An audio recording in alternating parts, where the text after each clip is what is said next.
D.O.D., what's up, bro? Just waiting for some people to get in here so we can start the show. See, this is a throwback for it. This is a throwback. Why? Because I hear a lot of young people, and a lot of people, especially young ones, I hear a lot of people speak on statistics all the time. They do statistics, but they never lived it. They never lived it. So, number one, where are you getting your statistics from? And what is your point of reference? What is the point of reference, okay? Now, you can't, some people speak of because wisdom, they were there. They were there. So I'm going to go back in time. Some people are going to have to catch the, well, we're going to have to watch it again. I wanted to play this the other night too, D.O.D. That's crazy. I wanted to play this. But I didn't feel so well.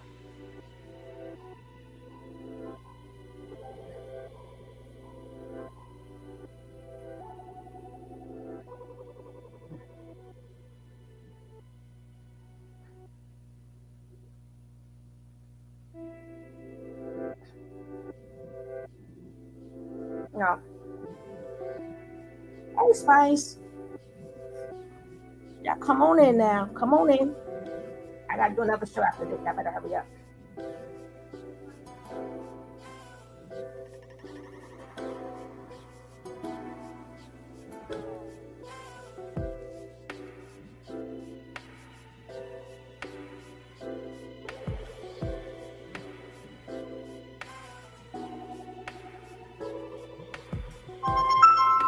Uh-oh.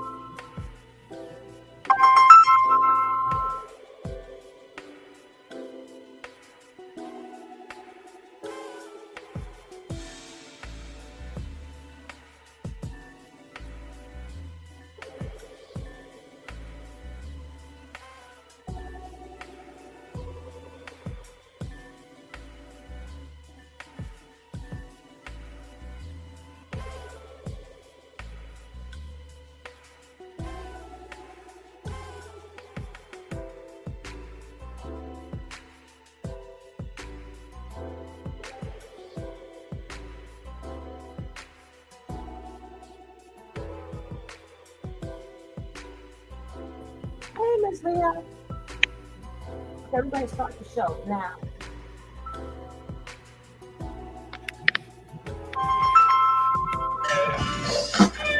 Yeah.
New York is much different now. Much, much different.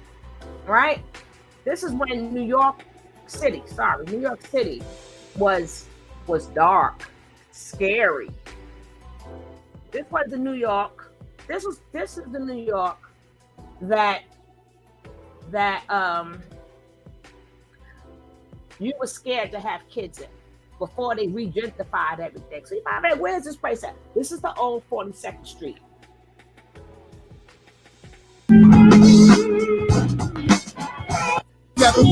Let tools bang, that's how we do things. Desert Queen Project cast they vacate. Jersey City. This is the day that nobody looks forward to because the holding cell back there, the cops call it the bullpen, is always full on Monday morning. Because of the minimal amount of cocaine, the prosecutor, for reasons best known to himself, has downgraded the charge. We simply do not have resources to indict every single person who was found with a small amount of cocaine or heroin on them. You can deal on the street, some people do, but normally you go inside. They go inside. What you call this a standard crack house? Yeah, it's a crack house. Standard in this precinct. Yeah. That's the empty vial. It's used in the packaging of the crack. Right. And this is, you say, for their maybe Well, possibly. But this is what they come into. I don't think anybody'd be scared to death to come to a place like that. The addiction to the drug. Among the facts you should know, crack is believed to be the most addictive drug known. Estimate, 25 million Americans will have tried some form of cocaine by their mid-20s. 1/3 of all college students will have tried it before they graduate. 5,000 more Americans are trying cocaine each day.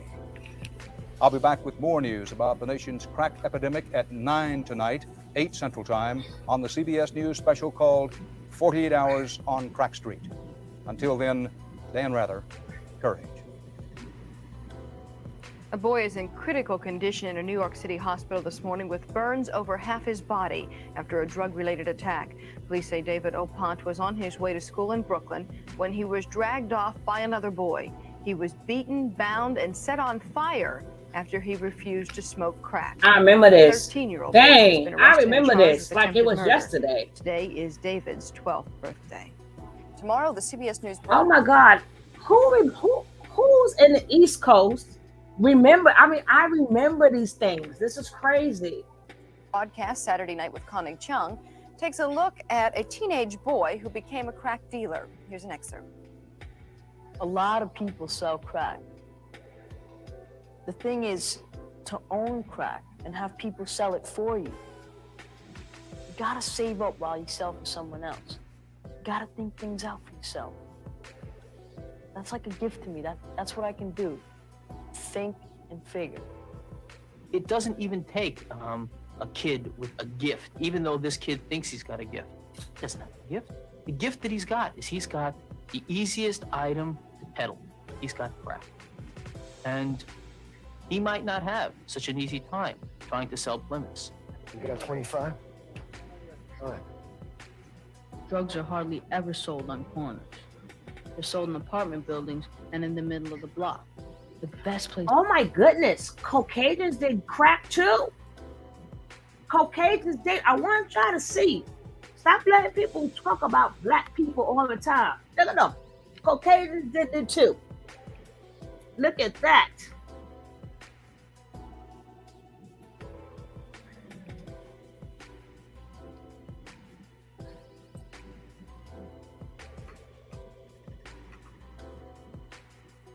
This is in the middle of the block.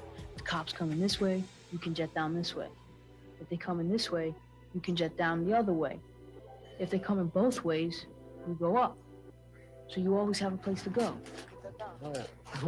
Thanks a lot, bro.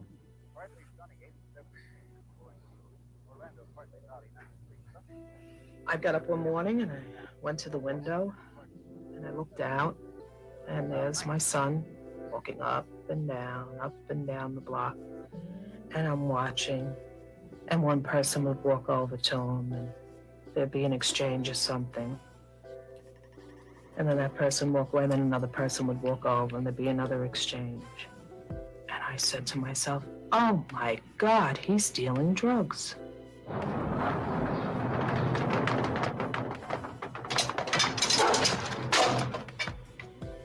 I went out and I called him over and I said to him, you junkie, you were dealing drugs. You're dealing drugs.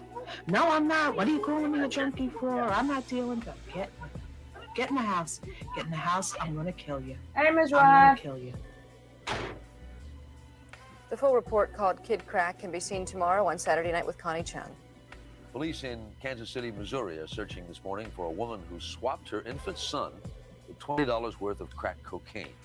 The 4-month-old boy was turned over to social workers after being left in a bar while his mother smoked crack outside. The crack dealer admits that the baby was part of the transaction. She didn't want it. She didn't want it. I don't care about that. It's just the idea that the baby would have been, somewhere instead in her hands. Police say they've identified the baby's mother but have not been able to find her. A woman who allegedly smoked crack cocaine just hours before giving birth has been charged with giving the drug to her unborn child. Kimberly Hardy of Muskegon, Michigan, faces charges of second-degree child abuse and delivering cocaine. She could be sentenced to 24 years in prison. 10 similar cases have gone to trial in the United States this year. Only one ended with a conviction. In Kansas City, Missouri, police are investigating the shooting death of an 11-year-old boy at a suspected drug house. Frederick Jones had lived in the house up until a month ago. He went back with his sister Saturday night to get some belongings. As he opened the door, he was shot dead. A 14-year-old boy has been arrested, but other children in the neighborhood are still frightened. Feel sad, and I would stay in the house.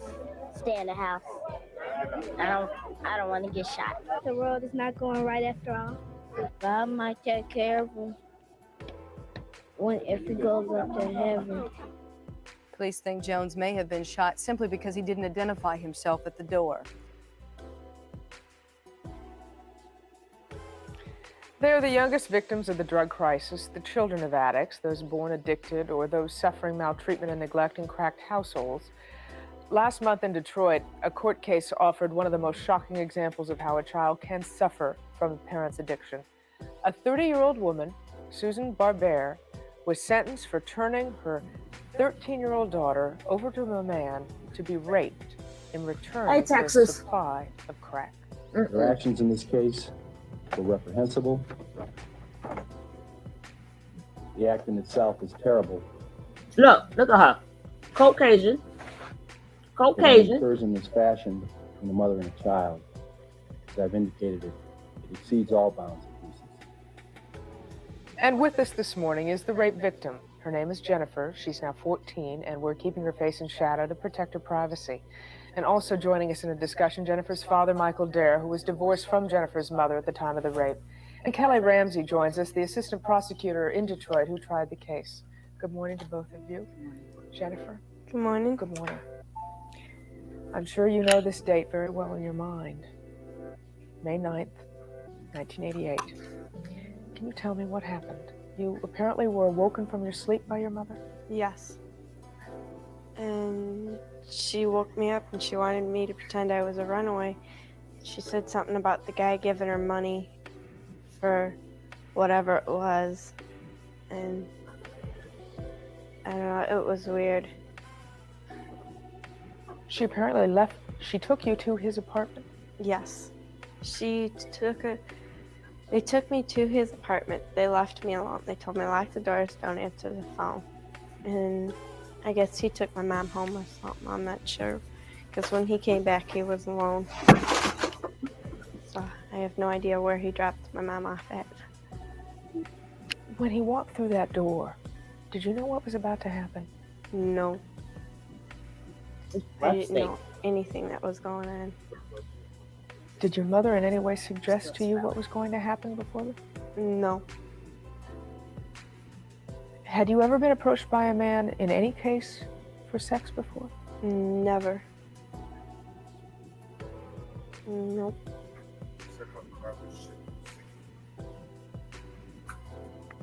How violent was this man? Oh, it's hard to say. I'm not even quite sure. Like, I've blocked most of it out of my memory. Well, I thank you for coming here to at least share your story because it does help. You know that, don't you? Yeah. Maybe it'll help other kids go for help. And hopefully they will. I mean, they won't stay in that situation. But Jennifer, at the time, you didn't know in that situation was really all that bad, did you? No, I didn't know. It was all that I didn't know. I knew my mom was doing drugs, but I didn't know it was that bad. Is there any time in which you wanted to run away from home? There was been plenty of times I've packed my bags and ready to leave, but I never left. I had younger brothers and sisters that I couldn't leave because my mom was never around to take care of them. And when she was mostly with her friends if she was home, or she was sleeping most of the time. You never turned to drugs, did you? Never. How did you know it was wrong? My dad and my stepmom, we've always talked about them. And I've had my grandparents and everything else. I've had the rest of the family. That really is the key, isn't it, Michael? The rest of the family support system. Yes, it is. When you look over the past couple of years, do you feel that you isolated Jennifer and put her in a situation that was that dangerous? Do you feel responsibility for it? Somewhat, yes. It's hard to believe that this kind of thing was going on at her mother's house and I didn't know about it. Well, you knew that apparently that the kids, after you gave them clothes, the kids came back and the clothes were a little tattered or torn. Yes. You believed there was an abusive situation, didn't you? Yes, I did. I knew they were neglected. I don't know about abused until this, but they were neglected. They were left home alone a lot. Jennifer was left to watch the younger children. After the rape, or rapes, Jennifer, did you call your father? Babes. Yes, I called my father after that. I called him and I begged and pleaded for my stepmom to come out and get me. Right there. Let's go. And she got my dad out of bed and he came out. And ever since you've been in a custody battle over your children? Not exactly a battle. They were wards of the court. They were placed as wards of the court and placed in my home. And we're just waiting for her rights to either be terminated or them to make a decision on it. The problem has been at the moment her counseling. Referee Quinn has stated that she wanted to get both. There are 2 different counties involved, and she wanted to get both counties together because there was a problem getting her counsel. Ms. Ramsey, this apparently is not an isolated case. I understand you're looking at 50 some cases which involve sex, drugs, and children. Well, unfortunately, in our office, we see that cocaine is often a problem, whether it be in the child abuse unit where I work or perhaps in homicides or breaking and enterings. However, in the child abuse unit, we handle cases that involve violent crimes against children, and unfortunately, many of them involve cocaine as the root of the problem. How were you able to successfully prosecute? Her mother has now gone to prison for life. The rapist, who had 2 previous convictions, is now in jail for 40 to 60 years. That's correct. I think that the facts in this case dictated that type of sentence just based on the egregious nature of the crime. And in addition to that, the facts of the matter simply cried out to us what the problem was. That the child was taken by the mother to another man's home. She was raped there. When she returned to her home, as the man was dropping her off, the mother grabbed her purse, left with the man, didn't even say hello or goodbye to Jennifer. And when she came home a half an hour later, she was stoned. That was the testimony of the child. And I think that those facts cry out to us as to what the problem was, and the real root of this case was the cocaine. But you have problems in successfully prosecuting other cases, don't you? That's correct. What specifically is the area? The area that I practice in through the child abuse unit involves children involving violent crimes against children. The majority of our docket is sexual abuse of children. Oftentimes we see the living together partner of the mother and the living together partner both have drug addictions, and unfortunately the mother closes her eyes to the real problem, and the child is raped because of it by the living together partner, uncles, fathers, etc. Jennifer, has your mother talked to you about this? No. Has she ever admitted that she set you up? No. She won't even talk to me. Down in court one day, she thinks that my dad and my stepmom have me brainwashed. Be a guard. She's the one who's lost it. Does your mother understand her guilt? I don't know. I don't even talk to her. I wouldn't know. That still must hurt you. Yeah, it does. I have trouble sleeping. I sleep with my radio and my bear in order to fall asleep. Do you dream about the rape? Once in a while I do. Not much anymore. Are you worried that your friends would find out? Most of my friends who know my father knows what happened. So I'm not worried. I mean, nobody's ever said anything about it or nothing. Are they supportive of you? Pretty much, yeah. I mean, they haven't said anything about it. The ones who know, they haven't teased me about it or said anything bad about it, so. Who got no accountability?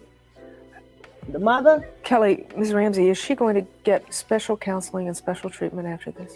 Yes, rape counseling and counseling in general is being provided to her through the court system. Is that enough? Well, I think that in addition to the counseling, I have found her father, Michael Dare, and her stepmother, Cindy Dare, to be very supportive.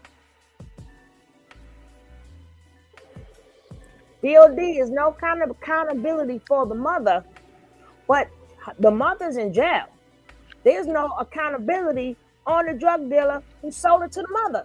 There's no accountability to the man who violated that little girl. Everybody needs accountability here. The mother, the dealers.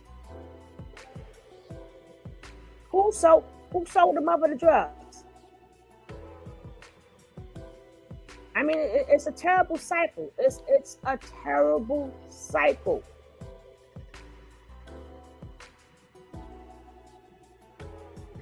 Yeah, the mother sold her, but it was a man that bought her. A man bought a child.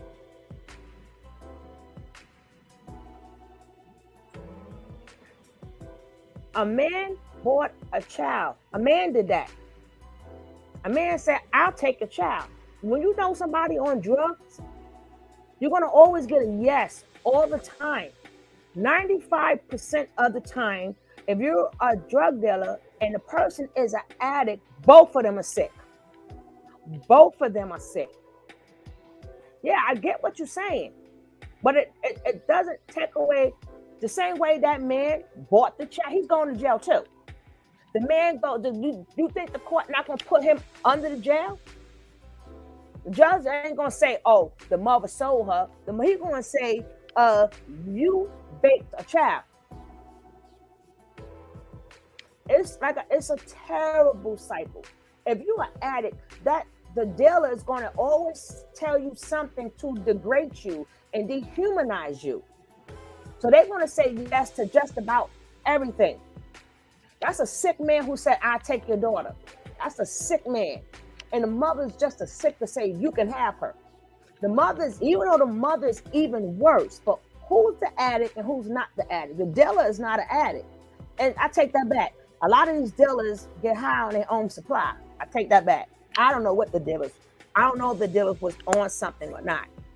But a lot of times the dealers is addicts too. You know?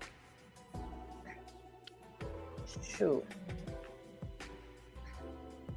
You got fathers who sold their kids too. Supportive.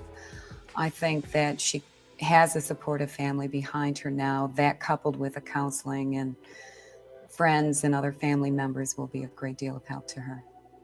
Jennifer, do you want to say anything to a 14-year-old child maybe who's watching right now? Go for help. Don't stay in that situation. Because once you get out of it, there may be no ending. Yeah, you're right about that. Get out of it as quick as you can. Don't they ain't want there. that. They ain't want that. Go for They'll help, take and if that $5 person don't listen, keep going to somebody else. They'll take a sucky. Ms. Ramsey, Michael Dare, thank you.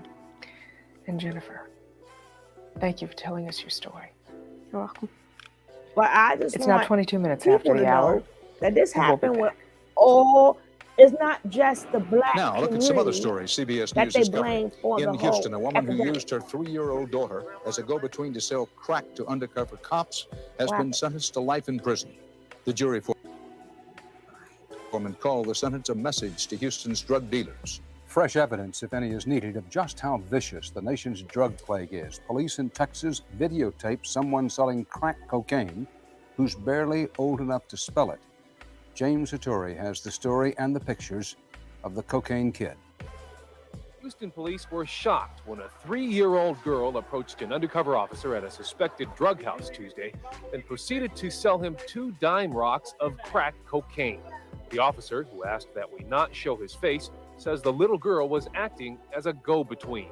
I told her 2 dimes. The mother had the little girl put the dope in the little girl's hand. The little girl came over and brought me the dope. I don't know how she had it in her hand. But we was over there playing domino. There wasn't nobody selling drugs. Police arrested the girl's 58-year-old grandmother and 22-year-old mother. They took 4 children into protective custody. Drugs are apparently a family affair. The little girl's father is in prison for dealing, and she told police her grandmother kept the stash. Rock.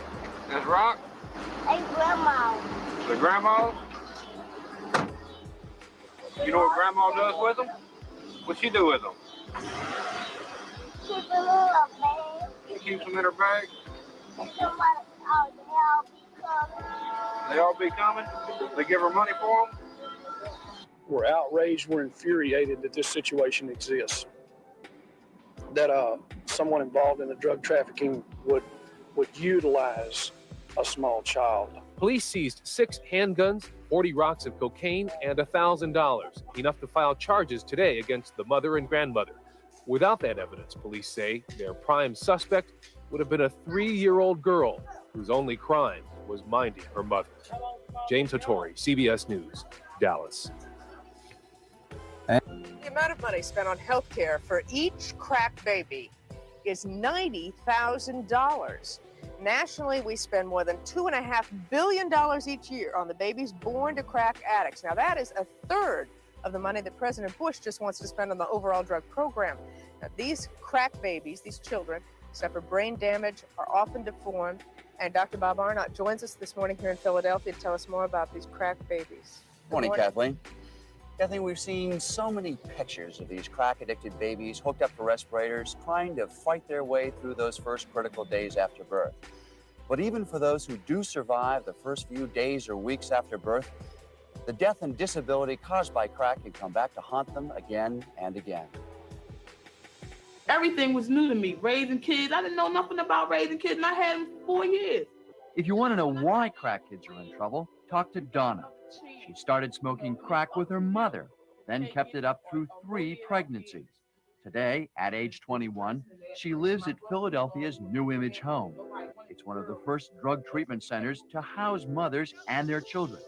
But until this spring, she was homeless, hauling 2 children from shelter to shelter. I was pregnant, and I had 2 other children. I didn't care about anything at the time. How can a mother not care about her unborn child? It's the drug. I mean, you're not in control. If my kid's home with me, I'll take a hit, and it doesn't bother me anymore. Donna did crack before and after her boy was born. Now she's worried about his health. He's really hyper. Yeah. Yes, he's very, very hyper. Crystal, her newest, wears a monitor. That's because she's at high risk for sudden infant death syndrome. Sometimes she stopped breathing. For Donna's babies, the bad influence didn't stop when they were born. When she needed money, she'd sell their diapers and worse. I had to go out and have sex with other guys, a prostitute or whatever. I did it while I was pregnant with the child I had in miscarriage with. I did it then, and I did it the whole time I was pregnant with her. So you were working as a prostitute while you were pregnant with your daughter and smoking crack? Yes. Add a bad environment to a bad pregnancy, and the child's potential plummets. The child has got to respond to the mother and the mother to the child. When the children are affected by these drugs, they don't have that ability. When the mothers are taking these drugs, they don't have the ability. The epidemic is so new that scientists don't know much about the long-term effects of crack before birth. Smoking crack during pregnancy doubles the risk of a low birth weight baby, and any low-weight baby is likely to develop slowly with neurological problems. But early evidence indicates that crack children have trouble concentrating. This research tape from UCLA shows a crack-affected child playing aimlessly unable to focus on any one toy. Such side effects represent a potential horror story as these children reach school age. Recently, a new threat came to light after a 10-month-old girl died at this Philadelphia hospital. Tasha's body was brought here to the Philadelphia Medical Examiner's office, where a startling discovery was made. There was cocaine in her blood, cocaine that either killed her or contributed to her death. The medical examiner says he's certain that the cocaine came from passive smoking, breathing the crack that somebody else had smoked. Since then, the city's chief pathologist has identified at least 8 other victims. The windows were shut, and there's every reason to believe, and indeed we know that the cocaine crack was being smoked, as admitted by their adult caretakers, either by even, in some cases, even by the babysitters. Doctors at this New York hospital had already Harlem seen children Hospital. fall ill from secondhand There crack you go. smoke. But they say the real threat isn't fumes, but firearms. The commonest cause of traumatic death in children in this area is gunshot wounds. And that's all drugs, all of it. The effects of Donna's addiction may plague her children for years to come, but at last there is hope in their lives. Today, she cares about herself and her kids. Today, she cares enough to be angry. I think anybody who sells drugs ought to be locked up for attempted murder because that's what they're doing. They know what it's doing. Mm-hmm. Being angry means that Donna's children do have a chance, but for tens of thousands of other children of crack-addicted mothers, the future remains bleak at best. So, how would you like to live here in Kensington and Philadelphia? Now, we don't want to be so arrogant as to come into town for a day, tell you the way it is.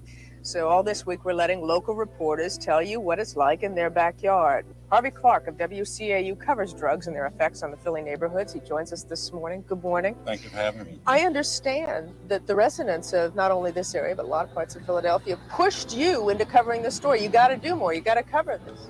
That's the absolute truth, Kathleen. A 13-year-old boy was killed on 8th and Butler, which is just a few blocks from here. And mothers in that neighborhood told me over and over and over and again and called over and over and over again and said, you have to come down here and do something. What we found when we got there were 15 or 20 drug dealers open on the corner selling what they call blue tape, the best cocaine in town, like you sell beer at a baseball game. How long ago was this? This was in 1985, about 4 years ago. Those same mothers begged me to come down here. So one Friday night I took a ride down, and what I found was 4 blocks deep traffic, bumper to bumper, cabs, white, black, middle class, everybody lined up to get their cocaine. 8th and Butler became the national symbol of what some of the cities were involved in, and that is where Philadelphia's war on drugs began.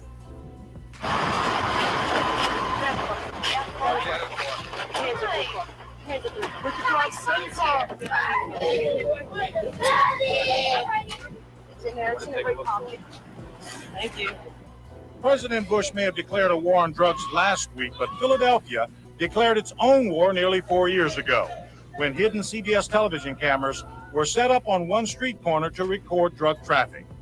This corner, 8th and Butler, quickly became known as Philadelphia's worst address, where drug dealers openly hawked drugs on street corners like beer at a baseball game. It became a national symbol of the arrogance of the cocaine dealers and the desperation of cocaine users. Those bullets don't have nobody's name on them. So just get out the way, put the lights out and get down. This year has been the most violent in Philadelphia's 4-year battle. 99 people have been gunned down in drug-related homicides. The bullets have no special target. Now, them caskets that we see, all them bodies, whoever lived in this era and seen this front hand, I know we're gonna blame the black woman, right? Who caused them deaths? It was some woman was involved too. But hey, men, I'm not gonna say black men, because this video is about men, not about men. But at that point in time, women were down with men, but all them acts of taking people, you know, y'all watch your words, having people meet their maker, that was men. This my corner, this your corner. Why are you on my corner? You got my supplier, I want to take your block over. Them shootouts, baby. You know how many people have lost their lives? Come on now. And for all of this that took place when that era first came out, I don't see when men took responsibility for destroying their own community. If anybody remember, especially when that era first came out, do you remember when them were the same? A lot of them took out their own friends. They took out their own friends. To be young together in the same school, used to call each other mom, to be playing on in the little parks and stuff. Next thing you know, they taking each other out. But we ain't gonna place game. We're not gonna place blame because people know what they did. People know who was wrong. Everybody who participated in this era know what they did wrong. I don't have to say, hey, it's the black man or the black woman or the white man and white woman. We're not going to say that, but we're going to keep it black right now because we came from the black areas. Everybody who played a part in that era know who is to blame, who was at fault, and they know what they did wrong. They know it. They know who they sold that to. You know how many men did say, hey, I shouldn't have sold that to a pregnant woman? You know how many men, some men did not even sell. Hey, Rod. No, you good. Not like you, boss lady. Not like you. Not like you, boss lady. All right.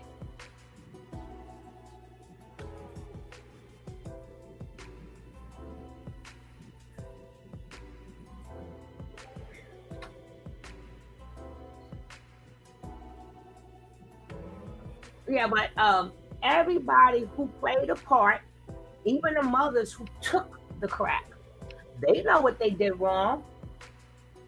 No, everybody know what part they played on what they did wrong. They knew what would happen to their child, but they still did the drugs. And some of them was pregnant while they was on crack. So meaning that a lot of it was the men. A lot of times, if you're a crackhead, not much all the time, but a lot of time. So what's up, bro? Yep. Hey, boss lady. What's up, bro? Hey, queen. Hey, boss lady. Boss lady. All right, bro. Go ahead, break it down some. You passed through this era too. I'm glad to see all of us who made it through this era. I swear for goodness. Now, you're not about to like what I'm gonna say. No, you can say. Oh, now she says, "Hey," 2 minutes later. No, I couldn't hear it. I had it on silent. I was like, "Why I can't hear nothing?" It was on low. Oh Lordy, sorry. Go ahead, DOD. I was just gonna say I did well. I grew up through that era, but I didn't witness any of what we're seeing here in this video here. Documentary. I've never witnessed any of that because where I lived, so I didn't see any of it. But I know about it. I've heard about it, read about it, and watched a whole kind of documentaries about it. But I believe that it's both the dealer's fault and the user's fault because you can't have one without the other. Right. Well, I'm not going like that. That's what I just said. Well, I was going to go a little bit more deep into it, but I didn't want a lot of my information out there about where I lived, where I grew up, and stuff like that. So that's you don't have to say where you live. You can just speak upon your area. You don't have to speak upon your area. You don't have to tell where you live. You just say, I wasn't in that area. That's good enough. You can still, you don't have to mention the area to make your point. Right, well, I did then. I did say that then because I said I didn't grow up in the urban area like that. So right, that's all they need to know. That's why I didn't experience it. Oh, well, baby, I lived through it. I experienced it firsthand. I seen people go down right in front of my eyes. Okay, I done seen. Yo, at one point in time, I literally was calling myself the running man. I've been every single day. I mean, I have been so in the midst of so many shootouts. It's unbelievable. Nobody can't tell me nothing. I've been there. I don't know where boss lady went. She'll be back. But I don't know what to tell people. But why I picked this one, because I just got tired of, when you think of that era, all you see is the black man or the black woman, and the black man, woman, or child. This goes to show you it was just as bad in the Caucasian area too. No, they were much worse, see, because they can take theirs back to the suburbs and smoke it there, and nobody ever know about it. Nobody was down, the cops wasn't down there kicking in their doors, you know, arresting them and putting them in jail for life for just using. No, but remember though, they were selling it in the school, and they get a lot of stuff they take to their schools and stuff, and they get high and stuff before they go home. Time they get ready to go, time they get home, it's starting to wear down. So they like really grumpy and really nasty. Like when they get home. Brand new. It also prevents grout mold and bacteria from growing back in the future that, if left unchecked, can evolve into dangerous pink or black mold. Yeah, so, but even if they didn't get caught, they still took it. Grout before it has a chance to grow. Also, you gotta mute your thing. Oh, wait a minute, what's playing? What she has to do is just X out her YouTube. Yeah, right. And they baby still was born with crack and stuff too. I just don't like every time they're gonna work crack baby. The first thing, like, I'm just sick and tired of people not thinking that crack was for everyone. Cocaine was for. Matter of fact, they did more cocaine than us. We couldn't afford it like that. That's why we had to get the cheap rock. But people did crack, people did meth, people did all this. Not just, as soon as you hear that, first thing they do is want to show the gritty. They don't know, you know, just like you never seen the violence from it, but there was addicts in your neighborhood. They did something. Of course, yeah. I just seen that, yeah. That's what I'm saying. They brought this stuff back. I know that they brought it back because they were talking about it in school, at my school. Well, then more of them was smoking Sherm. They called it Sherm. Now, I don't know what that is exactly, but that's what they were calling it. I heard of that. Sherm? Yeah. So I know the white kids was doing it because we saw them doing it. So and they got some of them are crack babies too. A lot of them are as crack babies as us. But now, when you say crack baby, when women were smoking drugs back then and they were pregnant, it didn't affect the fetus. It didn't affect the baby like they tried to portray it. Mm-hmm. It wasn't like that because I've researched it, and in fact I typed it in the chat that it really didn't affect them the way they tried to portray it on the news. But some kids were born with it in their system. Because you gotta remember what the mother eats, the baby eats. Yeah, and they had to go through withdrawals and it damaged their nervous system. I've done the research on it, lady. So you gonna tell me it didn't damage their nervous system? No.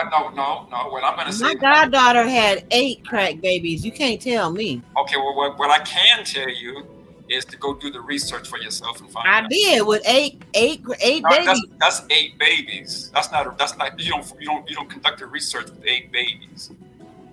It's more than that, baby. Not just That's that. why I'm saying to go do the research, boss lady. I've done what are you saying? What are you saying, that it don't affect them at all? You want me to drop the link? Are you saying it don't affect them at all? No. I'm saying not in the way that they're trying to portray it on the news. Back then, in 86 through 89, back in the 80s, it was the crack baby infant. It wasn't the babies, the way they came out wasn't the way they tried to portray it in the news. But you just said that you didn't see that in your neighborhood. You just. I didn't see the drug dealing. I didn't see the killings in my neighborhood. I know from going to when I went to school, the white kids were using Sherm or whatever that is, and whatever else they were using. I knew it that way. Okay, so let me ask you a question. Do you know how long them things stay in the system? These drug things. Okay, again, I hear what you guys are saying, but the research says otherwise. Like you say, you didn't live through it. We lived through it. Again, living through it or not, the research says otherwise. Okay, the research is just people that like you, people just looking and asking. Well, then find me research to the contrary. Then. We are the research because right. DLD. You can't conduct a 10,000 baby research and tell me that that your findings are correct.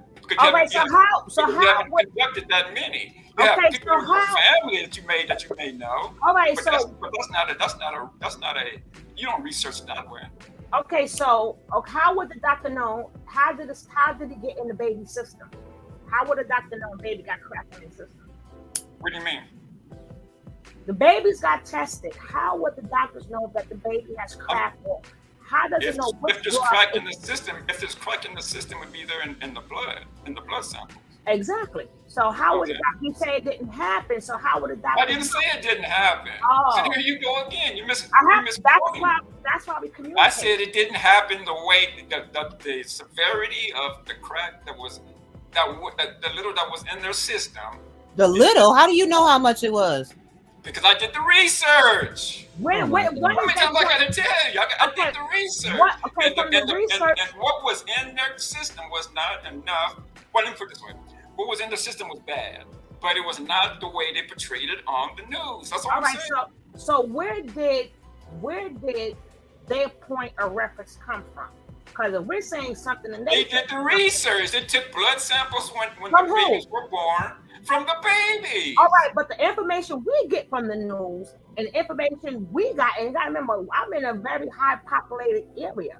So what we saw was a lot of parents losing their kids, or they had to be stuck with their grandmother because drugs was in the kid's system. Right. Okay, again, for the people in the background, I'm not saying that drugs were not in their system. I said it didn't affect them the way they portrayed it on the news. Well, why do we have so many kids in special ed and so many kids that? Because they want to put black children in special ed, regardless of whether or not they had cocaine in their system. So why do they? White people are always trying to put black people in special ed. I'm gonna find that prison pipeline. We know. You're gonna have to drop that link because we have to get to the bottom of this. And that's good. That I like to compare stuff anyway. Great time. Right. Great time. You got to do our research and fact check me, and then fact check my fact check. And I'm gonna definitely that's the way I do it. Them. I'm definitely gonna fact check them because I don't know. Of course, the news gonna make something that wasn't bad as it was. Please. And then they got to tell me where these kids they tested. They sure enough ain't come in the hood. Well, they'll tell you. The article will tell you. I went to hospital. They had units just for. That's true. James says common sense drugs all affect babies at a level including caffeine and sugar. Side effects are different from individuals. There are many research that contradict one another. Yeah. But we're gonna watch both because I remember it used to be whole entire units just for babies, and that's why people got to stop smoking too. Smoking affects the baby too. So if smoking can affect the baby, and you tell a woman, okay, you can't drink or you can't smoke.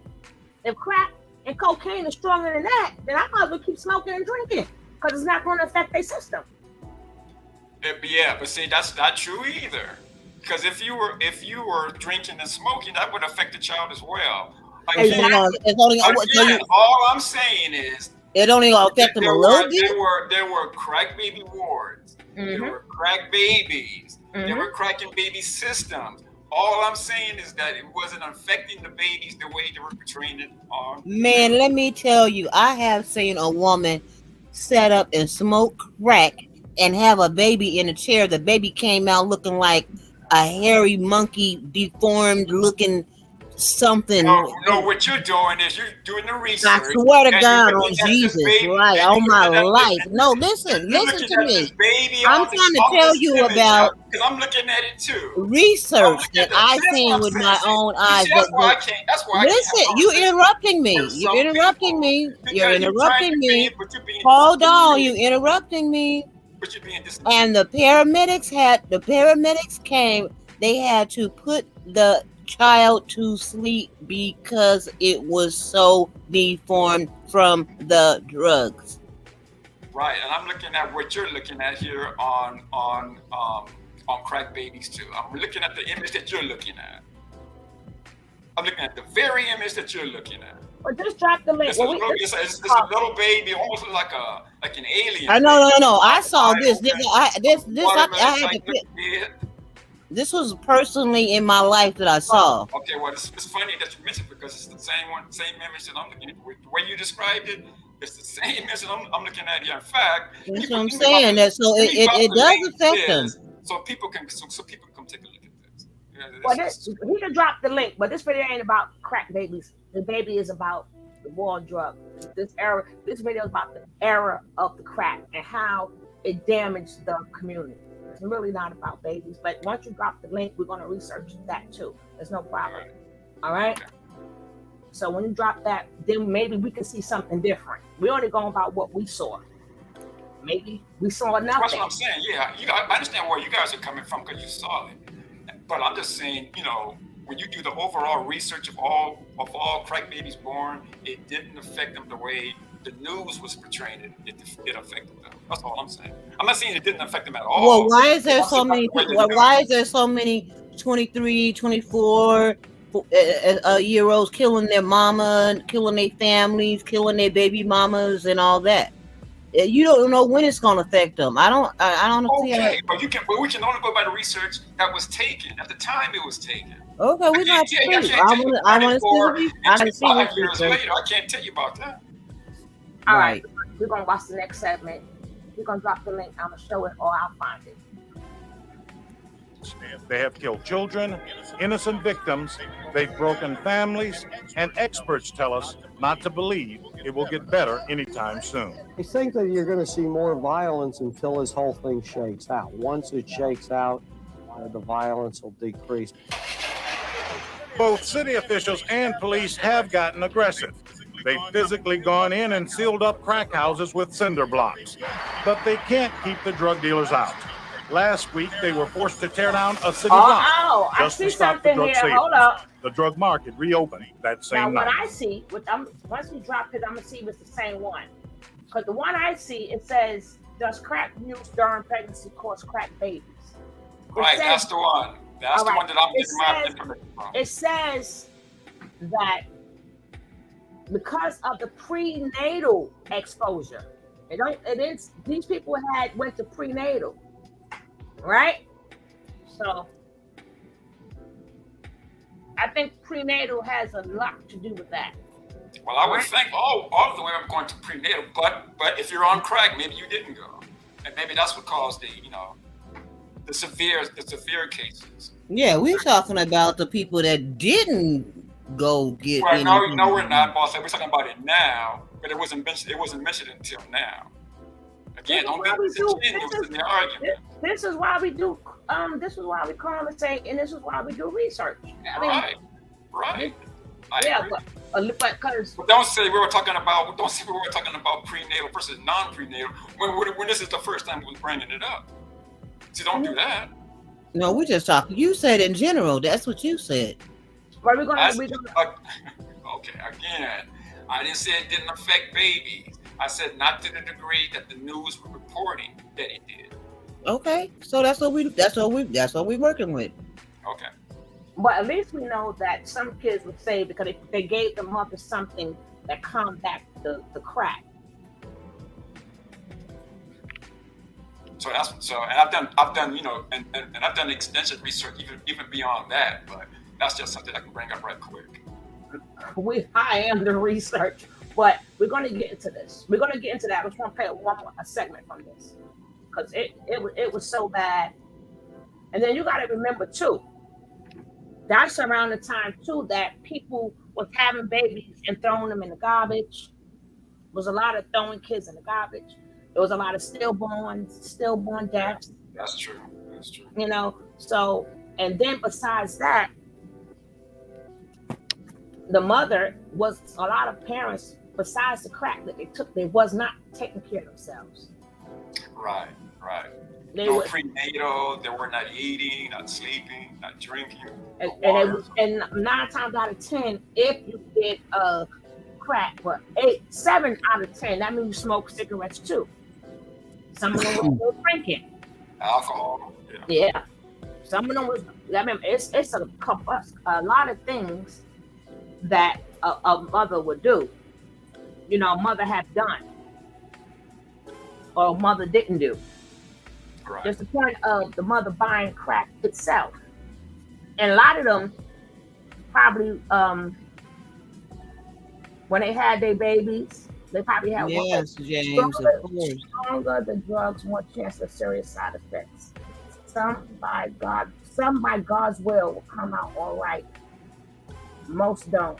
Crack is 10 times more damaging than beer and cigarette. No, but when you add that all together, James, because a lot of people just didn't do one drug. Some of them did marijuana, cocaine. Some of them still was smoking woolies. Some was putting it in the alcohol. Yeah, and the alcohol. Because when they couldn't get the crack, they had to have another device. So a lot of people, when they weaned off crack, they couldn't wean off a lot of them couldn't wean off the other drug because they gave up one thing for another. I have a little cousin that his mom was doing crack the whole time. Now that he's an adult, he's addicted to drugs.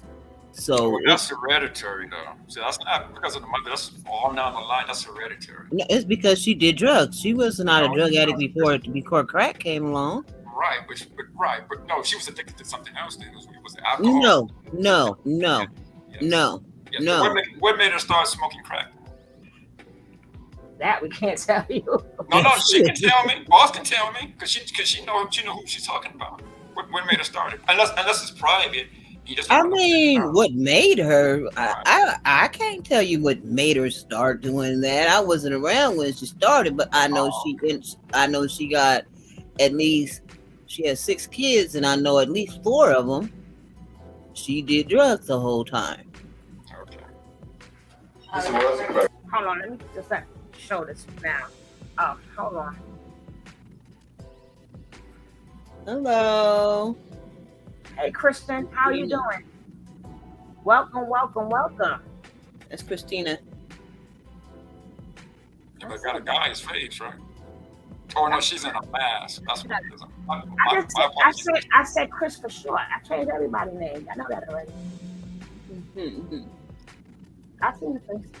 Okay, let's try. Let's just look at this. We want to look and listen. We're gonna do more than one. Okay. We should. That's how you research. You do more than one. Always do more than one. So, okay. Y'all can't see this, can y'all? I didn't press save. Oh, yes, that good. Let me try to open it up wide for you guys. Okay. Tell me when y'all can see it. We can see it. Open up a little bit. Open it up a little bit more. If you really want to open it. Okay. Is good enough? Yeah. That's good. All right. No, the myth of the crack baby has persisted for decades, but studies have constantly concluded that prenatal keyword exposure to crack cocaine, which happens when a woman smokes crack while pregnant, has little or no effects on the long term. Remember, do you know what prenatal exposure is? Before, the word is pre. Right. Okay, so that's before the natal. You're taking that before natal exposure. So which makes no sense, but it makes sense because you can't take a prenatal care before you do crack or before you get pregnant. You got to have neonatal, but either way. Exposure to cocaine, powder, or crack can slow fetal growth, but the development of the brain and body catches up as these children grow up. So remember, these are still crack babies, right? But they're telling you, they talking about long term, as in their life. Like as they get older, their body is going to wean. Some kids get weaned out of it. So they're not talking about babies here. That's why they keep saying, wait, say that again. they're not talking about babies. They're talking about as the children grow up. They're not saying the babies are not born with the crack cocaine. They're saying if they had the crack cocaine, because of prenatal care, they will grow up. They say the development of the brain and body catches up. So if their bodies have to catch up. No. I'm reading it for you. Go back. Go back to the first paragraph. Last 2 lines. It has little or no effect on the long term development. It's long term. So that means this is as they get older. Right, but you're starting off as a baby, growing older. You're still starting off as a crackhead baby. But you're not. It is. They just saying that if you take prenatal, we're gonna do another one. If you take prenatal exposure, then it will help with the long term. But if you don't, you're gonna finish reading some more. Let's read some more. We're gonna get another one. Okay? It has not as widely throughout. In the 80s and 90s, produced joyless or unmanageable children. I saw it differently. This is as they get older. Okay, poverty and the harms and stress associated with it has more significant impact on the physical and emotional development of child than prenatal exposure. Prenatal exposure. So you gotta take that in context. It says, it keeps saying prenatal. What it's saying is harms, poverty and harm and stress has more effect on the physical and emotional development. I know, but you gotta keep in context. It keeps saying prenatal exposure. Right. You gotta keep that in context. They make sure they keep putting prenatal before it to let you know if the parent get prenatal care. The same way, it's the same context of a child being born with AIDS. If the mother don't get help if she doesn't take the pills while she's pregnant, she's exposing her child to HIV. But if the mother goes to prenatal and take the medicine, the prenatal care medicine, then the child has a chance not to have HIV. Yes, Brent. Yes. I see what you're saying, James. Okay. Let's finish reading this. And then they got see the fact sheet for more sources. See, you got sources. Okay. Children from nurturing and continuity stimulating environments perform better, regardless of cocaine exposure. Okay. Now let's find another one.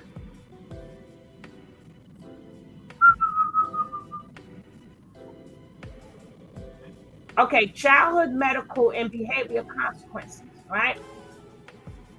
See, again, it's saying the same thing. Psychotropic drugs used during pregnancy may have adverse. Remember, everything is stating that they have to go to the hospital, okay?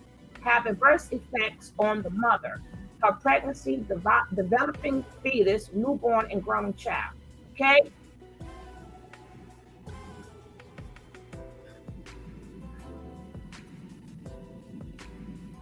Can y'all see? Yeah. Oh God. Yeah, I better check this out. I ain't reading this whole thing. They got a shorter version. You pick another one. Now I'm still gonna skim through it. The few available studies show that cocaine is more prevalent amongst poor. Yeah. Cocaine using woman weight loss. Okay. Oh, that's another thing we got to talk about. All the weight loss that comes with the cocaine and the cocaine and crack. All right. That makes sense because when they're on the crack, they're not eating or anything. See, we got to remember these things too. Right. They always out in the street chasing crack instead of eating. That's another reason why. Okay, so that's another thing, right? But that's known side effects. Okay. Known side effects of chronic cocaine usage may exacerbate any direct effect of cocaine on fetal growth. Rates of infections are also high in cocaine-using women, particularly there we got to add in STDs too. Y'all see it? Yeah, we got to add in STDs. Oh gosh, put that on the list too. STDs.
So I'm not hearing anything.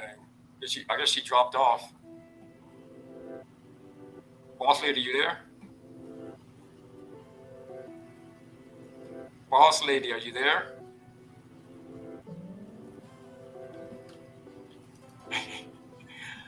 Oh, okay.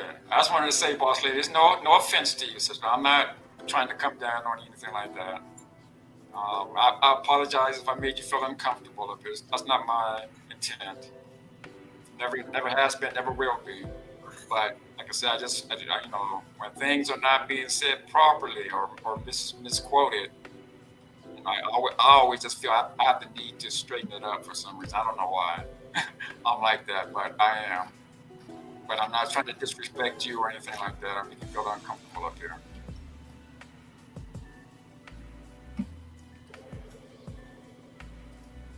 So again, Miss Boss Lady, I apologize to you. I apologize to the sister here, to people in the chat if that's the way it came off. Because I wasn't trying to be that way. Sugar Love, I think she knows I'm not trying to be that way. But if something is being misquoted or misleading or something like that, I just always feel the need to make sure it gets straightened out. Because if you don't, you're gonna leave people thinking, just like with this crack baby talk. This crack baby talk, it had nothing to do with what they're portraying it on the news to be. It just wasn't like that. I mean, you may have seen. I want to see. Yeah, well, you gotta show me what you're talking about. What particular news you talking about? All that damn reading I did went down the drain. Let me go. Yeah, because he's still got. He's still like. I know, but like I always say, let the research speak for the research. There you go. There you go. Right? I did all of that damn reading. This thing cut off for me. And that still didn't sink in? What? He said he still don't get it. We couldn't hear her. She didn't say anything. We couldn't hear her. It was just you and I up here. My thing to kick me out. Boss, I'm not trying to be confrontational with you, sister. The thing kicked me out, guys. Yeah. Kicked her smooth out. See, that's how I do it. I let the research and stuff. Hey, beautiful spirit. I let the research and stuff read it for itself. Can y'all see it now? Yeah. This was about to get into what Boss Lady was saying. This is it's just telling you right here. Y'all can see it. I didn't even open it a little bit bigger. Can y'all see it?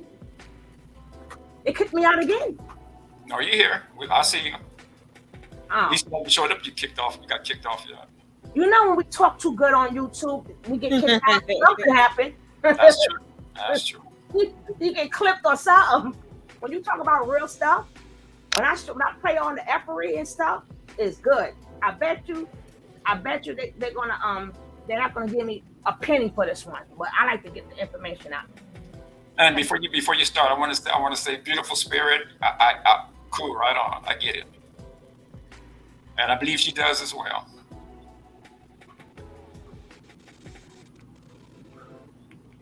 No, you have your opinion, and you know, you can have your opinion. That's Yeah. it. I mean, nobody.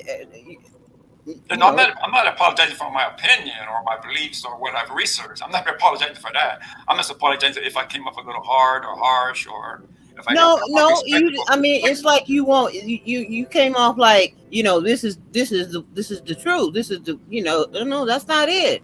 And so again, for that, That's your research that you did. right. But nobody else had had done any research up here other than talked about, you know, what's going on in their families. Can we let the research speak now? I'm sorry. How would you know that? We're gonna let Because I asked you when it came up. All right, guys. You guys say you got the research from your family, from what went down. You That's said what Boss I Lady mean. stayed with your eight- I don't feel Boss Lady stayed obligated with your to 8 tell you. children, right? And This then Sugar Love said we Wait a minute, hold on. You can't talk over people now. That's just not right. But let me tell you this. Okay, what we do is we let everybody come up and speak what they want, say what they want to say, and feel how you want to feel. So therefore, you have your research that you did, and we letting you tell us what your part of the story is. But we have our own, you know, ideas. We have our own, you know, everything, ideology, everything. But we don't have to believe your story But you've done no research that you know of. that I know of. And maybe you can explain to the research that you've done. Well, I got research right here. Can I finish? No, right. But I'm talking about redoing this, re-looking at this, you know, these articles and these medical we speaking upon what we meant to do. I'm talking about pre-doing that. Yeah, but All I heard was the community. You got the experience from the community and from 8 children that was in Boss Lady's family. That's what you guys' research was. Well, That's what I chose to tell you at the time when you were talking, because I want you to know how close it is in my. I dodge bullets. I can talk. I dodge bullets. We're not talking about dodging bullets and drug dealers. I know, but you're Gang talking members. about We're talking clinical. about You're children talking with about black- the we're women talking about that children with actually black got people. help. The women that got help when they were doing what they were doing. That's what you're talking about. We're not talking about the women that got help. We're talking about overall, all of them, what it did to them, and how it affected them. And I know. Okay, we'll continue to read then. Thank you. She said she's going to bring up some points that Boss Lady made. So. All right. In their pioneer studies, okay, Kasanoff and Kylie described cocaine-exposed neonates as different from non-drug exposed infants. So that goes to show you that you know which kids are who did they. I mean, how would you know which kids have drugs in them and which don't? So it's in their system. So Because you take the blood test. Oh, well, if the mother comes in, mother comes in addicted, they're gonna automatically. How about let's read the test on symptoms. babies. Okay, let's read the symptoms that they go through. Okay, lethargy, poor response of activity, irritability, tremulousness, hypertonicity, disorganization, feeding and sleeping patterns were characteristics described by workers caring for these infants in the neonatal nurseries. I remember I pointed that out. I knew because I went to the hospital and it was units for crack babies. Now, didn't I say that DOD? You sure did. Okay. To determine whether or not cocaine infants experience a withdrawal syndrome similar to that, or methadone addict infants. Some investigators have used a neonatal abstinence scale with varying results, right? So we do know that is true if they get help. Okay, and don't forget now, since withdrawal scales, they have withdrawal symptoms in cocaine infants in controlled studies. Since withdrawal scales designed for, what's that? Neurotic drugs may not be relevant to cocaine, others measures may be more appropriate for describing the spectrum of behavior seen in cocaine-exposed neonates. Okay? So, I know a lot of kids, because how I know? My mother's working in the hospital. I went to the hospital. I seen these babies. Again, I never said that they didn't have cocaine. No, you're right. No, you're right. You're right. No. What the news were reporting, it wasn't fine. No, but it's still accurate if the mother followed up on getting help for that baby. Okay, the effects were more pronounced by day 28. Okay, when cocaine independently predicted abnormalities in motor and flex behavior and state regulation. The importance of assessments of polydrug. Remember, polydrug use was also demonstrated in the study. As marijuana, alcohol, and cigarette use, either alone or in interaction with cocaine, also produce MBAS differences, right? Like I said, this is a whole book here.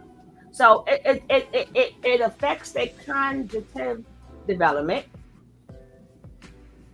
It affects their environment. So yeah, these are all the things I've seen.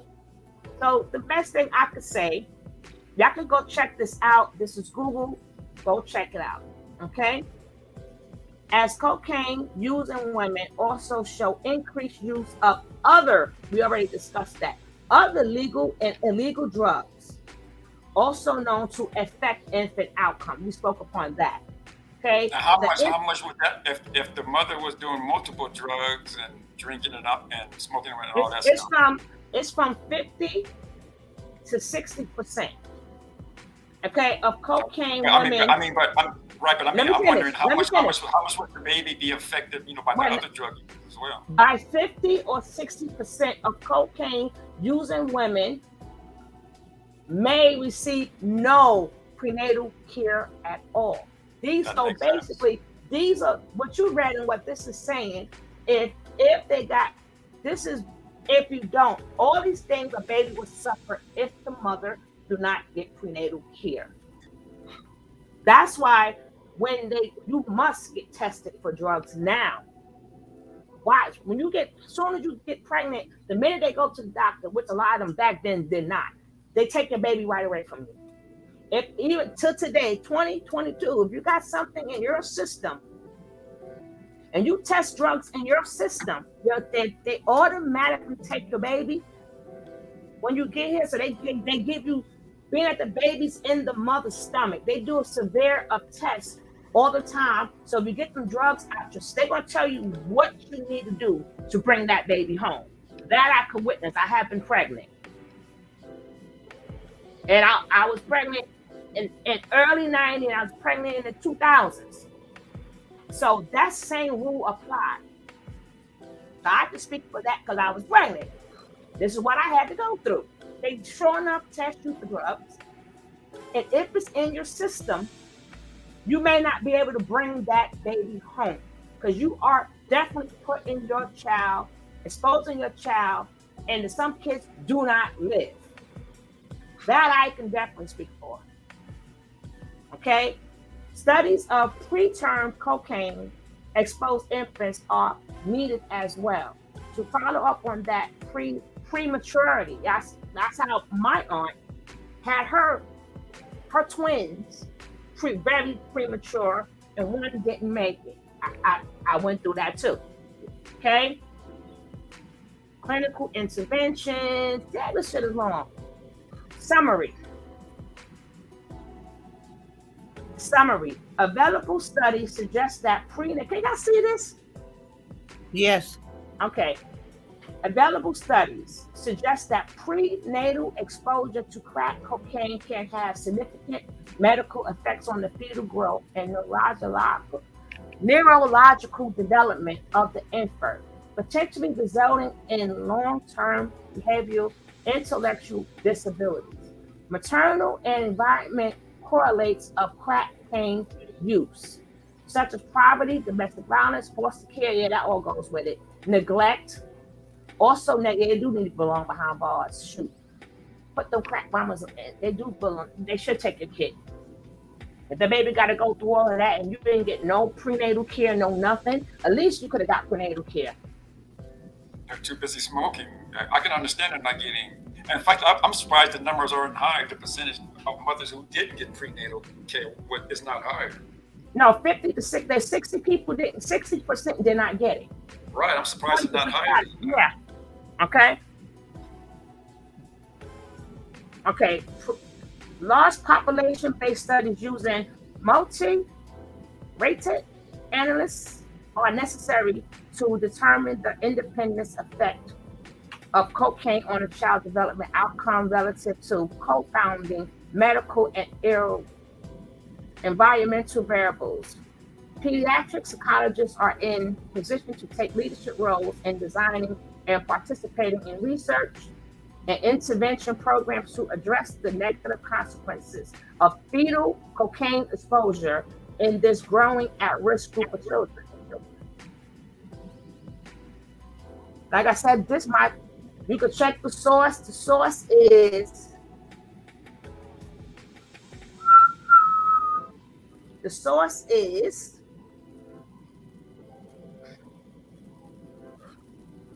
the HS Public Access. You could check it. That's where if y'all can see it, this is where it's at. You can Google our infants are at risk when the parent take crack cocaine. Okay?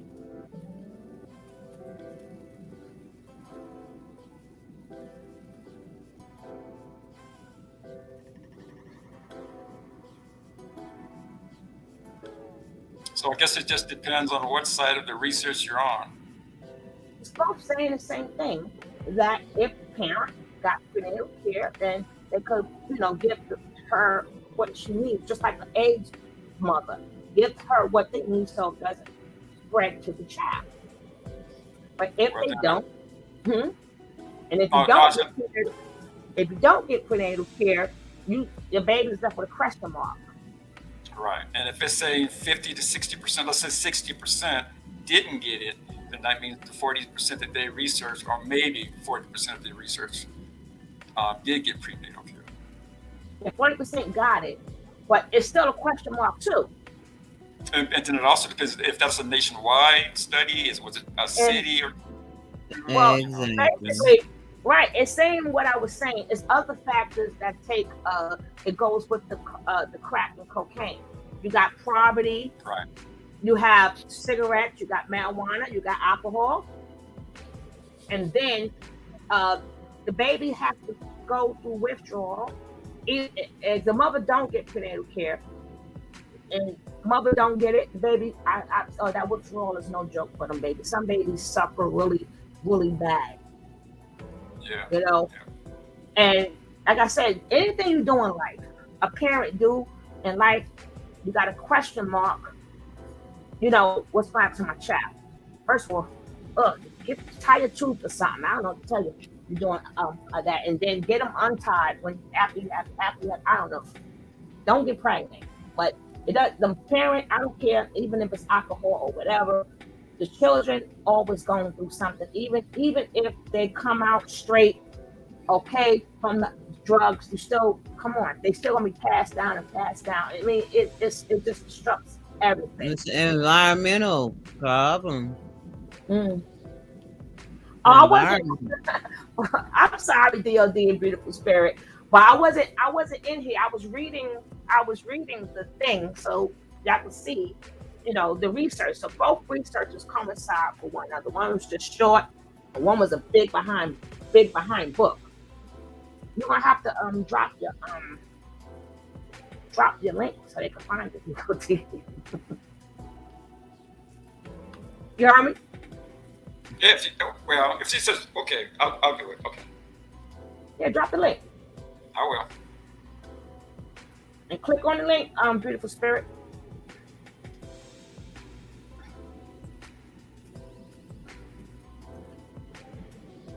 Now let's get to our general thing about that era. And this is what we lived through. In our neighborhood, this is what we lived through. This is what we saw every single day. Anytime when you can't even sleep in the house, because I mean I remember before the crack era, the neighbors used to get along. We was able to leave our door open.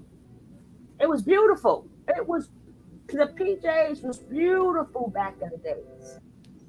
The neighbors got along, and then once that crack era came in, oh my goodness. It destroyed everything. No, but I just wanted people need to know that we're not the face. Don't stamp our face on that era. Y'all was doing it too.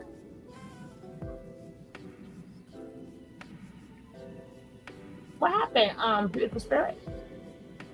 You on the inside. You on the inside. You're not on the outside. You're on the inside. And she does have a beautiful spirit. I hope to find out. Oh God. As Tress said, if you ain't ever been to the ghetto, don't ever come to the ghetto. I play the end of that song. So stay the F out of there. Symbol of what some of the cities were involved in, and that is where Philadelphia's war on drugs began.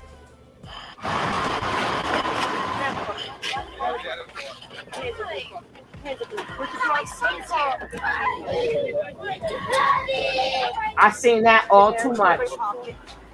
Thank you.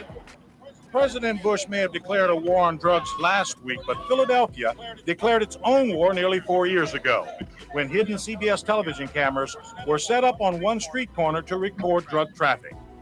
This corner, 8th and Butler, quickly became known as Philadelphia's worst address, where drug dealers openly hawked drugs on street corners like beer at a baseball game. It became a national symbol of the arrogance of the cocaine dealers and the desperation of cocaine users. Those bullets don't have nobody's name. Oh, we forgot dope too. Just get out the way. Put the lights out and get down. That's true. This year has been the most violent in Philadelphia's 4-year battle.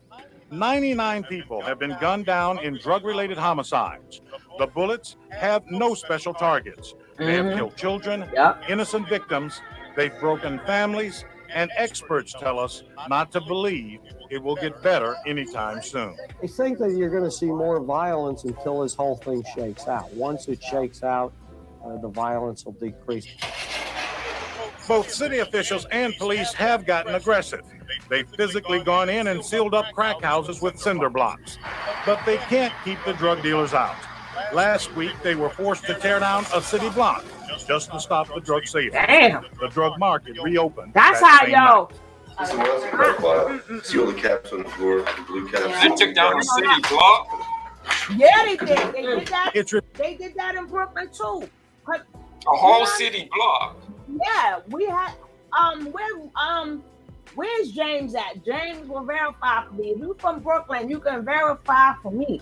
We had, when you go up to East New York and Brownsville, even though you couldn't walk that way, the police had to have horses out there. They had horses for patrol in certain areas. Certain blocks was taken down. But the flip side to that is that became a place now where you throw the dead bodies.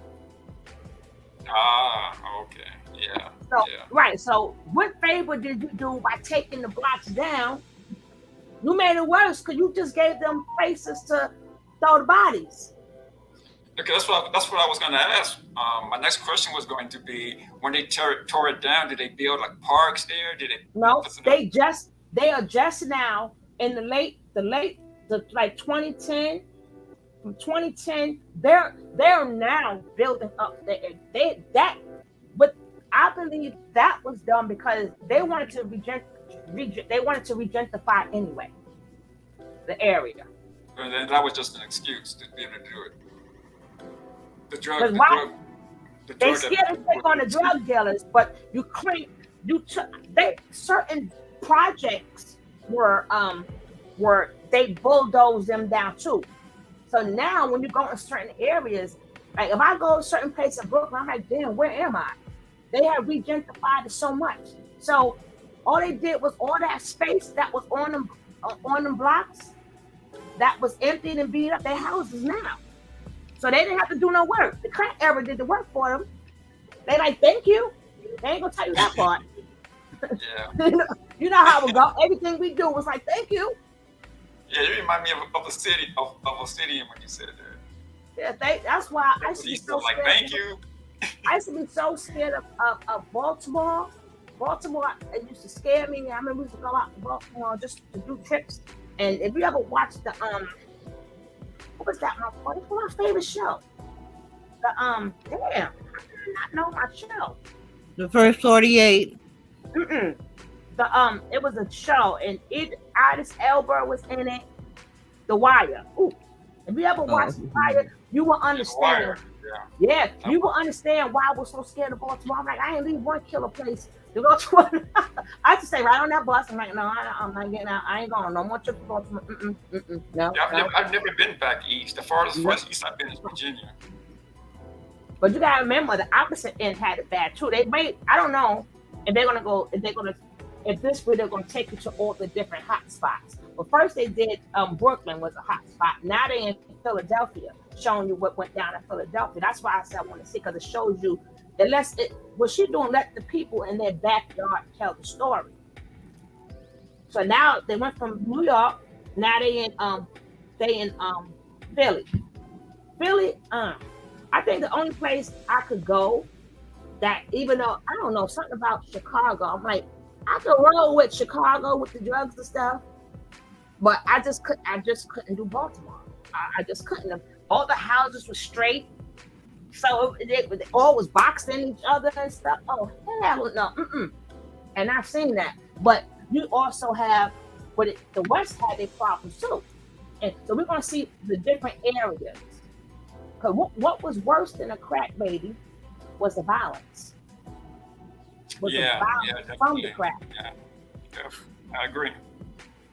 But as you see, and as I want people to see, you know, I'm tired of black people being a stamp of everything negative, like your people didn't do it. So I'm glad you telling the story with them in the picture. Because you know, everything that go wrong is always the black man. When I mean black man, I mean black people. So when I say man, I'm not necessarily saying the black man. Because when they blame us, they talking about us as a whole, woman and man. I always say our people when they do it. I'm gonna say our people. That's better. Yeah. That's better. So our people, yeah, I like that better. I'm gonna kill, beat you to DOT. I ain't messing with you. You know how we do it, Sherry. You know how we do it. we teach each other. We teach each other. So. Oh Lord. Well, let me get back into here. Let's go back to Philadelphia. Do your thing in the chat. Listen to God. Reported that a $10,000 investment in coke can yield $1 million return in just 1 week. For many, that's a proposition that they cannot say no to. We got brains, but you know, it's never gonna come true. We try, but we're gonna go out there look for a job. Must I tell you now, all the money that was made, not near one moved their mother out the ghetto. Not near one that we know. How do your mother stay in a damn near rent-free apartment or a low-budget apartment and you bring home all that money? They blew that money up. And then that's another reason why they didn't really crack down on that era. Because as soon as they got the money, they made purchases and it went right back to the state of government. Wherever store it went to, they wasted all that money. They didn't put their money together. They didn't build. They didn't do nothing. At least if the Italian, when they did their thing, they got pizza shops. They got furniture stores. They put their money and they invested it in they washed their money. They put a lot of money in construction. Right. They washed their money. They cleaned the money up and they put it into a business. So even if they get caught, like one of their family members or something now has that business. So at least you can say they really did it for the family. We can't say that about. That's the only thing that we never did. We didn't invest it. We just knew how to spend money. So you went through all of that, and we have nothing to show for it. But every other race got something to show for, because remember, them flowers are not made. What you call them? Where the cocaine come? The cocoa plant? What plant it come from again? Poppy flowers. All right, that's not in America. That's like in the Spanish, the islands where the Spanish people is at. The opium come from China, Asia, and all this other stuff. So it's not like we just got the brunt of the money. Imagine where the big money went. The suppliers got the big money, so we killed our neighborhoods, and we got the dust of the money. They're like, you need this, you need that, and then I'm fucked. Police on the front line admit that it's virtually impossible to keep up. Say I lock one of these guys up, he's selling drugs. By the time I get downtown, they have somebody else selling drugs to the same guy. Doesn't matter. It's a charade. But amidst all of the violence, officials are saying that there is one positive force, and it's not related to federal money or manpower, but to people. The people in the neighborhoods who've had enough and have decided to take back their communities, forcing out dealers and users. I have 8 grandchildren, and I'm here for my grandchildren, and I'm here for the rest of the parents whose children are drug dealers or drug users, and we have to take the responsibility of our grandchildren. And so in neighborhoods throughout Philadelphia, people are fighting back, fighting for their lives and the future. Kathleen, every major city in America has an Ethan Butler, but in this neighborhood, on average, one person is shot every night. And now that we have the communities involved, I don't think that they're getting the support from the police. Don't forget Boss Lady and DOD. At any point in time you want to speak, let me know. I'll mute it for you, okay? Okay. All right, so let me know. Just say pause or stop. You know how we did yesterday, DOD. All right. All right? The mayor and the city council, as they should be getting, because they have to fight the war with the bad guys. Is it a matter of more than money? I think more money and more manpower. We are short police officers, there's no doubt about it. Money won't solve it all. The communities have gotten involved, but to fight these guys that shoot people every day, the community can't do that. That's got to be up to professional people who fight crime. 5 o'clock. Thanks so much for joining us. Kelly? It's 16 minutes after the hour. Next, Hungary's open door policy for East German refugees. Consider this. A woman addicted to alcohol or drugs becomes pregnant. Her baby is born with health problems. Should the mother be held legally responsible? See what you think after you watch tonight's Eye on America, reported by Wyatt Andrews. Absolutely. Here we go. Fighting for oxygen, tiny Kayla Arandis was born more than 2 months premature and suffers, the state suspects, from fetal alcohol syndrome. In a legal confrontation played out in the cornfields and all-American streets of Hastings, Nebraska, the state wants to put Kayla's mother, Deborah, in prison. I'll lay her in your arms. And she goes, well, you have to talk to me. I have a warrant for your arrest for felony child abuse. The arresting officer was Kathy Santos. This was unusual. This was excessive. Huh? I was speechless. I said, for what? She said, drinking while you're pregnant. And this was endangering that baby. I said, do I look drunk to you?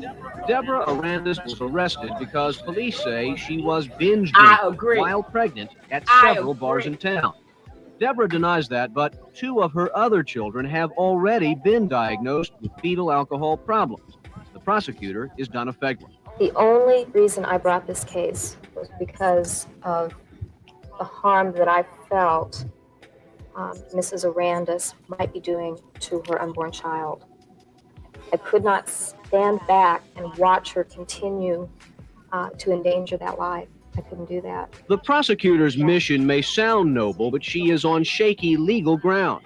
Despite the 150,000 crack-exposed and alcohol-damaged babies born each year, fetal abuse in America is not a crime. The legal reality is that not a single state in the United States of America has passed a law making it a crime for an addicted woman to become pregnant and to give birth. The argument against prosecuting pregnant women who are addicted to drugs or alcohol is that the threat of jail will stop most women from ever seeking treatment for their addiction. Women's advocates argue that pregnant addicts should never be prosecuted, no matter how many babies are hurt. For these women, drug treatment is already All right, I'm hard to pause get. it. These are I want women you- with health All problems, right. none of which can be adequately addressed through. How do you guys feel about that? Should they be held responsible for what they do to the fetus? Should they go to jail or not? I say yes. And I say they should be held accountable, but they should get treatment. Jail is not going to be the answer. Plenty of treatment in jail. No, that's not right. But I'm talking about long before they even get to jail. These people, when they go into their prenatal cares or whatever, for the ones that do, they know that those women are on some type of a drug. They look at, they take their blood and everything, so they know that. So they should be trying to get them into treatment at that point. Don't wait till after they have the babies, and the baby's taking another 3 or 4 or 5 months of abuse through the drugs. That's why it's called abuse. That's why they can't. They don't know what they're doing. That's why it's called abuse. Right. And so what they should do is get those women into treatment, because once the babies are born, put them in jail. What's good is that going to do then? A lot, because they're gonna go. They're going and put that baby back in the environment of drugs or anything. Shit. Right. But what I'm saying is the They women. might go sell that baby for some dope. You don't know. Right. But the women, what good is it going to do them? Because they're going to come right back out and do the same But thing. for them not getting prenatal care and willingly taking drugs or not going to prenatal care. Now, if you went to prenatal care and then got that, it's a shot. I read, I can't repeat the name of, but I did read. It's like I did read what the needle is on. If you rewind it, I did name the drug that they give them, another drug to wean them off. Ain't that a damn shame? Now that I think about it, yeah, since they behind the jail, they poor baby got to go through some. Either way, they got to go. They might have another baby. Oh yeah, they be having them steps. And you might remember too. Yeah, but they're going to come out and have. Well, unless they're in there 20 plus years, they can come back out and have a baby. They can come back out and be on drugs. That's what I was getting ready to say. There wasn't getting treatment in prison, in jail, back in the 80s and 90s. They wasn't getting them treatment. Their treatment was going to jail. Well, listen, that's the choice they made. But from what I've seen in my face, I mean, I don't. Let's see how much time. I'm gonna let this finish out. So you say they should get help, right? I think so. Yeah, that's what they're doing with these white people today. When they with this drug that they're Right. yeah, they're getting treatment. They're not going to prison and jail, and their babies are not going in. They're getting the treatment, then they're giving their children back to them. I don't And know if you see, but you also seen where so it goes for alcohol too, right? Yes, alcohol, you can get the babies born with the alcohol syndrome. That mother, oh gosh, let me just let some more. I still think I don't know if they should do long-term jail or something, or maybe, but I maybe because the city wasn't prepared for it like they is now. In the early 80s, they wasn't prepared for the mid 80s. They wasn't. I keep saying early, for the mid 80s, because a couple of years make a big difference. So I'm gonna say for the mid 80s, I don't think they were prepared for all of that. Like now you have to take a test. So maybe they won't go to jail if they go to neonatal care now, and they can get the help that they need now. Because everything has advanced. In the 80s, I don't think so. They Well, didn't have the pre-test. They didn't have certain laws before. So this would probably be like the first of the bunch. So maybe if they went to jail, maybe they say, well, hey, maybe then they probably thought about what you said. So that's probably why they test the mothers now automatically. Right, You and can so test- so it's convenient that back in the mid 80s they didn't have any treatment centers for black women who were on crack, black men as well. Most of about the women today, women and babies. So they didn't have any treatment centers back then for us, but for them today they have plenty of treatment centers. They have plenty of empathy and sympathy, and let's go get these people treatment. It's an illness. You know, having all these excuses for them, but for us, we don't have any. And then we as a people, the first thing we want to see is send them to jail, send our people to jail. I say no. How about we get our people into some treatment? And I think too, being that a lot of women didn't get the prenatal care because they knew they might get tested. A lot of them did not go, so that's putting the baby in danger too. So I mean, at that point, if once the baby is born, and being that you didn't do anything and it's passed down to that baby, now you have now committed a crime. Once that baby come out, and if that baby is affected, you now have committed a crime. Is it law? At that point, Is that law? Yeah, I mean, is it law now? Was it law then? there's a lot. We're gonna listen to more of it. I can't say. We're gonna listen to it. We're gonna hear. You hear. That's why I said when the lady said they should go, that was her opinion. And we're gonna probably hear about baby rehab. So we're gonna let it play. Before I let it play, I wanted to hear what y'all had to say. Yes or no. One say yes, one say no. Now, if they refuse help, then what do you do? What you mean if they refuse help in what way? You mean they said no, they went back to doing drugs? Yeah. I would have to think about that. Because you got to remember that withdrawal that they go through too. The withdrawal ain't no drug for adults. And once your body, you got to remember they get that itch. When they can't get it, they get the itch and the twisted. If you ever seen that drug itch? No. Ooh, ooh, ooh, ooh. They just can't stop itching. It's a drug itch, and then they do the especially if they damn it, they got the drug, they got the itch. It's an itch you got, and their body is, and then next thing they scratch it so hard. If you ever seen some people, they got like a lot of different sores and stuff. Their body start creating sores, and they just keep scratching and scratching. Because some people, you could tell by their arms if they did drugs before. So if they do go, a lot of them is scared. They probably try to stop before, but the withdrawal is so it hurts them so much. A lot of them don't want to go through withdrawal. That's why people who do like heroin and stuff like that, a lot of them that withdrawal, it's a lot of vomiting, a lot of shaking. They feel sick to the bone. So they rather harm themselves and keep doing the drugs so they don't have to go through withdrawal. Yeah, they go through withdrawals and get sick. Like I said, this drug stuff is tricky. It's tricky.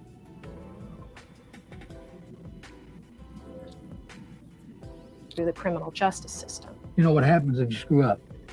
Not stand back. Oh, you heard him say, what happens if you screw up? Let's finish listening to what the judge had to say. So we do see that they do give them a chance. We see that. So this will answer both of you guys' questions. Right. And watch it continue. Sugar, hold on. What does given a choice mean? I'd like to know what he meant by that. When we go, I'm gonna let the judge speak. The judge say if you mess up again. So maybe he was basically saying go. That means he's giving them a choice then. Right. So I'm gonna let that play. Let's see what the judge got to say. To endanger that life. I couldn't do that. The prosecutor's mission may sound noble, but she is on shaky legal ground. Despite the 150,000 crack-exposed and alcohol-damaged babies born each year, fetal abuse in America is not a crime.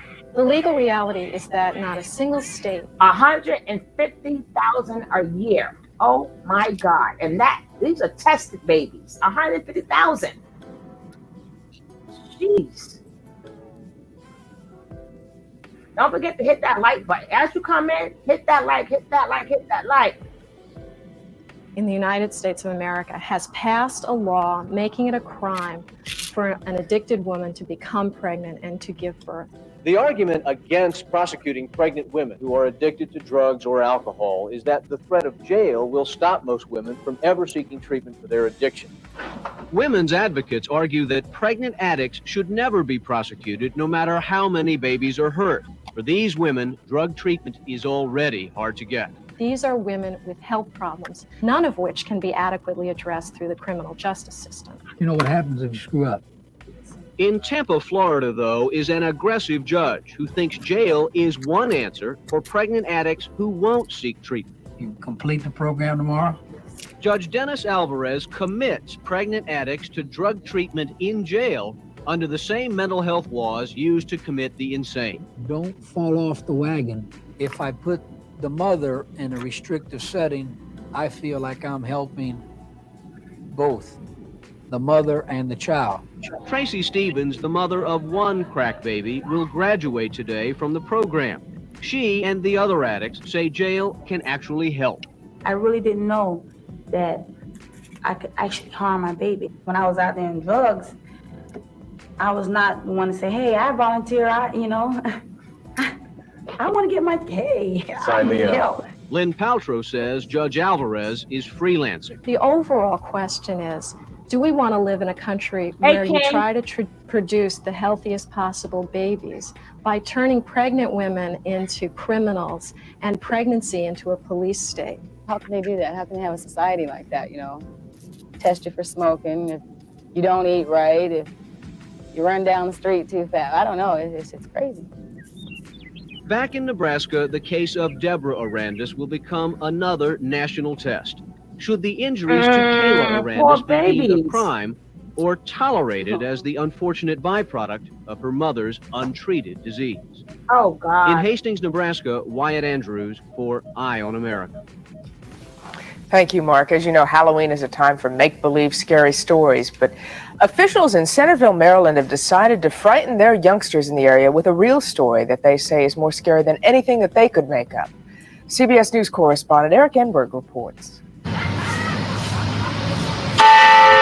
Oh, God. Centerville, a town of 3,000 on Maryland's picturesque eastern shore, is the kind of rural community where the scourge of drugs and violence seems far away. And it's true, Centerville hasn't faced a major drug outbreak, but it worries as most towns do. You pick up a newspaper, every day you're reading something about crack, overdose. Subsequently, I said, why not a haunted crack house with a theme directed against drug abuse? Stop, police! You're under arrest! Stop right there! Those are local police making the drug bust. Put your hands on top of your head now! Those are also local police pretending to be drug pushers. Stand up, stand up. All right. Ah, man, a handcuff, man. Most of the action is set inside the haunted crack house, which is really an old government building where volunteers conduct audiences on guided tours. Would you care for some? Hey, thank See you, your Mom. local What a dealer. coffee. He will be very glad to sell it to you, and then you can be just like me. And local citizens play out the roles of villains and heroes in the struggle against drugs. In one room, a real judge pretends to be trying drug cases. Sentence of minimum 10 years without parole. There's a jail, too, and the inmates are real criminals. Drugs ain't the same. I'm 30 years old. I've been in and out of it. I'm tired of being locked up. There's no freedom at all. You don't have no privacy. Where's the present? Because we have to hurry and go to the soccer coach. Mom. What? Mom, I have a problem with drugs. What is the In another haunted house room, parents get a not-so-subtle lesson on how they may be failing in keeping their children drug-free. Look, I don't have time. I'm late. We are late. We're trying to get them not to get on any kind of drugs, drinking, anything. And it's just not so much students, it's parents too, because parents aren't aware what they're doing, not caring. The high school drama club provided actors for a chilling scene, an overdose. Man, cut it out! Man, that was good stuff that you on there, nothing. Real paramedics play themselves, and they try and fail to save the overdose victim. Clear. Town officials say the only reviews for this show that they care about are the ones from youngsters. I think it's good because it gets the kids more closer to what's going on. Because a lot of campaigns just tell them to just say no. And I mean, it's a good message, but it doesn't really tell you anything. As in any scary Halloween story, Centerville's pageant has a graveyard. And the message to young people is that they are not exempt. Amazing grace, how sweet the sound. Rodney Miles, a local carpenter who sings the somber close for the crack house story, has thought a good deal about what they are trying to do here. And What messages a town can send to its young people in these scary times. You don't wait till it happens. You have to prepare for it. And I think that educating the kids, preparing them before they're introduced to the drugs is the best way to keep it from, spreading. They make it sound so, alluring to kids, like it's fun, it's a game or something, but it's a game you'll end up dead. Now, the problem, that's good to do, but if you're going to go through all of that, you got to make sure they stay away from people that may be bad. Because what happens is, just like back in the days, you had to learn the hard way what Angel does. Because what they did was, to make the marijuana better, some people sprinkled the dust on it to give you the high of your life. And if you smoke marijuana, that's what people had to learn two things. When you're alcohol, if you got a drink, never put down your drink. Somebody may slip something in your cup. But you had to learn the hard way. And then you had to learn the same thing when it came about with the drugs. Do not smoke. If you don't, stay away from the cigarette. Stay away from people, because sometimes, like when you especially if a child and a parent, or if a child for some reason they're going through puberty and they're going through a lot of emotions, and then you know how they start saying, you start smelling yourself. You got to teach them, don't accept nothing from nobody. So a lot of time when you stress, that's when they introduce something to you. Or you going through something, hit that. Or this may make you feel better. I mean, if you want to teach these kids, you got to teach them everything. So they don't have to learn the hard way. I agree with that. You can say all of that too. But a lot of things happen. A lot of people started drugs and they never did it because somebody slipped it to them. Yeah, but that doesn't make you go back for it though. But if you don't know what's in That it, sometimes, you don't know what got you so high. some people, exactly. But what happens is, some people, they after the first time, they don't want to chase that high. They don't want to chase the high again. But a lot of people want to chase that high. Like, oh my God, it's the best thing ever. I want some more of that marijuana. Some people never come back from that first laced marijuana. They don't come back from the age of us. Okay. Yeah, my apologies. I see what you're saying. You're saying they didn't know it was laced, the weed, but so when they got it into it was the best high they ever had, they wanted to go back and get more of that same weed. The drug dealers, right? The drug dealers do that. They sprinkle the dust on it. Let me tell you something. I have seen a lot of, the walking base. Do you know some people that it does what that K2 does? The crack in that stuff, that's the synthetic marijuana. Yeah. Them walking base heads is crazy. So now they say, well, you got that high. Okay, you know what that feel like?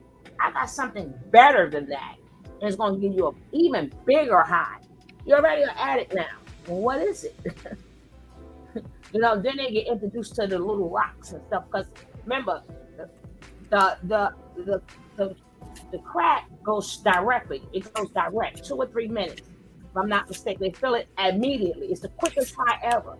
But they make their money because being at the high is so quick, it goes way quicker.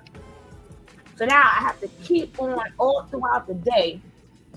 The only thing I've ever tried in my life is alcohol. Anything else besides that, I'll never mess with. But the same rule applies, Emil, that I'm not talking about movies now. They slip something in your alcohol to give you a high.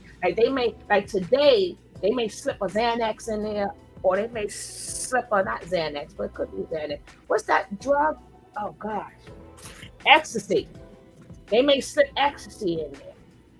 And you go to these parties, you gotta hold your cup. They gonna slip. Yes, so alcohol. You may not try to my alcohol, but that's why people care what they're saying. With your marijuana, roll your own marijuana. But what some didn't realize, they sprayed it already with with LSD, or what they want to call it, dust, if you want to call it, whatever. But that drug, that's a hallucinant. That's a hallucinant drug. You know, you from the hood, you can name the affects and the defects and everything, right? That's terrible. But Well, I know whenever you put a drink down, if you're at a bar or a friend's house, I don't even care if a friend is holding it. Always give me into it. I don't leave my cup down, baby. Yeah, at all. And if I do, I don't drink from it when I come back. When the same rule, exactly, the same rule apply for marijuana, because they slip stuff in and stuff. But you gotta learn the hard way. That's when you have to go to a place where you, like, you gotta know the dealer, but this block want to make more money than that block, and they want to keep you coming back. So they spray that sucker down with that dust. The addict where I used to live has been getting high for years, and now it's laced. I ain't get to the fentanyl yet, but that's what they're doing now. They're doing ecstasy, fentanyl, and they died immediately. See? Yeah. And now the doctors, the doctors who was working with these dealers at the time prescribed this undercover. And then a lot of them. I saw a lot got addicted that way too. Yeah. Mm-hmm. Otherwise, you got to teach them all methods now. They teach them all the methods. But the main thing, you got to let them know, you can't trust nobody. You can't trust nobody. So that's two ways people can become an addict. Number one, they slip it to you and you don't know. And two, that's why I tell people, like, growing up, the most they did was do the cocaine in the cigarette. They put the cocaine. They take the tobacco out the cigarette, out the cigarette. Then they mix the tobacco with the cocaine. That's the most disgusting smell ever. It makes, if you're not an addict and you smell that, you want to puke. I was always going around, what is going on outside? What is that smell? They throw up. Right, that's what they used to call it back in those woolies. Woolies, I heard that before. Yes. Yeah, woolly. No, woolly is marijuana and cocaine mixed together. I forgot what they used to call the one with the cigarette. Well, Shikla, I got to agree with James King, and he says the best way to defeat drugs is to slowly wean, yourself over a period of time. The pain of reducing can be handled then.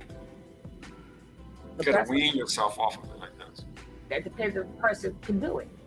Right. I see a lot who stopped, started again, went to get help, did their 30 days, came back out. But you got to remember, they catch you when you're young. They remember these addicts, these buyers, especially if you're a single family household, they really targeted them kids. They had them kids selling drugs at 8 years old. And they knew that the cops couldn't check the kids, check the minors. Right. So you know how many babies they had sitting on that damn bench? Because either their mother was on drugs or their mother was doing them. And that's why I started working in my coolies. Yeah, you're right. That's what they call the cigarette with the tobacco. You were so right. And woolies, I just said it, is marijuana with the so much shit. So coolies and woolies. Yeah. I guess they say coolies because cigarette start with a C. I don't know where they get woolies from. But one is tobacco, one is marijuana. And a lot of times, like a lot of kids, but a lot of times kids in junior high school. Now, people don't understand how, this is why I said fathers need to be present. Because if they're not present, and then you got a lot of people that lives in these areas, they'll talk about a lot of shit, but they don't do nothing for their community. And I keep trying to tell the men and women too, if the men out there, if you see kids on the basketball court And if you feel so deeply about what you're saying, because you can talk a good one, you can have all the information, everything you say could be true. But where's your deeds at? Because if you don't go to that basketball court or that corner and talk to them damn kids, them drug dealers is going to get them. Drug dealers going to get them. The drug dealer, oh, what's up, little man? I've seen it happen too much. I can tell you how it goes. What's up, little man? Where's your father? Oh, my father don't live with us. Oh, little man, don't worry. I got you. I'll be your big brother. Can you hold this for me?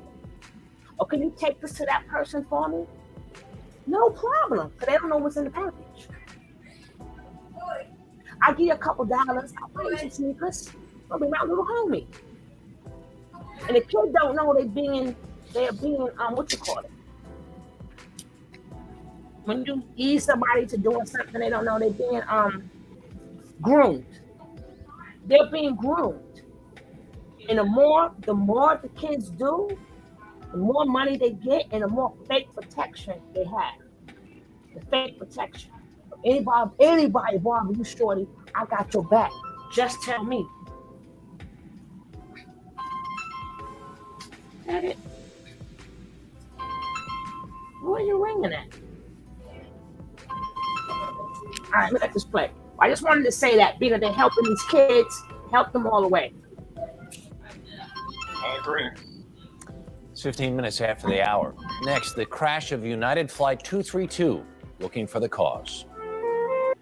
In New York City, the first school principal ever busted for drugs is awaiting arraignment this morning. 55-year-old Matthew Barnwell was arrested on a Harlem street on Wednesday and charged with buying 2 vials of crack. Drug counselors are being sent into Barnwell's elementary school to talk with the students about the incident, but the children are said to be aware of how widespread drugs really are and not likely to be shocked by news of what happened to their principal. A congressional committee says that the nation's drug problem has become so severe the administration ought to appoint one person to coordinate the $2.6 billion drug fighting efforts that are currently spread among 30 agencies. On the local level, though, the drug war involves more direct effort these days. Juan Vasquez has our report on that. Anywhere else, this would be urban renewal. In Miami, it's an attack on crack. Instead of simply arresting dealers, the newest idea in the fight against drugs is to flatten crack houses. This is the first of more than a dozen that have a date with a bulldozer. People are fed up with drugs. People are fed up with crime. People are fed up with having crack houses in their neighborhoods. The crack attack was first used in Tampa, where 50 suspected crack houses eventually went up in smoke. Police say that drug users and dealers who are arrested are back in business within days, if not hours. So now authorities are after the pushers' property. Not only are we arresting them, not only are we taking away the contraband, but we're also taking away all the riches. To show they are serious, agents seized an entire city block belonging to reputed drug kingpin Dennis Fernandez. Police say drug money was behind all these properties, and they'll be sold at auction to pay for the next campaign in South Florida's escalating war on drugs. Juan Vasquez, CBS News, Miami. In Boston today, Kitty Dukakis, the wife of the Democratic presidential contender, underwent surgery in which 2 ruptured discs in her neck were replaced with bone from her hip. Doctors say that her chances of recovery are excellent. Governor Dukakis said today, "We are very, very relieved and very pleased." There was another bombing in South Africa today in a white suburb of Johannesburg. 3 black men and a white woman were killed when a bomb hidden in a sidewalk trash bin exploded. It was the 5th bombing in 2 weeks. Well, in just a moment, we'll have more news from Dan Rather in London. President Reagan's aides indicated today they have plans to help Republican candidates this fall with an offensive in the president's high publicity war on drugs. It will start with President Reagan talking up the subject again with a national address on drug abuse. With illegal drug use a growing national concern and election year campaign issue, CBS News National Affairs correspondent Leslie Stahl has been investigating whether the president's actions match his words. The Reagan administration gives itself high marks in its war on drugs, with high-profile raids on cocaine factories and hard statistics showing seizures up 100% last year and big-time arrests. We've managed to identify 10,000 major members of drug trafficking rings and bring indictments against them. The administration is not doing a good job. In fact, they're failing. Now, who brought in the drugs? Who brought in the drugs? The Reagan administration. Who? The Reagan administration. Nope. Bush brought that in. Bush No, and Reagan. but Bush Reagan started. Reagan came before Bush. No, Reagan came before Bush. But That's they what I turned said. him- Yeah, you're right. That's why I said no. Reagan did. I said Reagan did come before Bush. I'm giving you a props, bro. Right. And Reagan's the one that brought it in. I got Contra. mixed up for a second. Iran Contra. Iran Huh? Contra. But he was Iran vice president at that time. I got mixed up, but you're right. What's up? You said something. No, I said the Iran Contra scandal. It was Reagan's administration that flew in the cocaine. They were trading guns for the cocaine. Now, if you notice, once it hit the other community, his community, now let's do something about it. Exactly. That's what I said earlier with this epidemic they're having today. They want to do something about it now, but they didn't want to do something about it when we were, when we were affected. Right. I just wanted to make sure the people know, but don't remember who brought it in.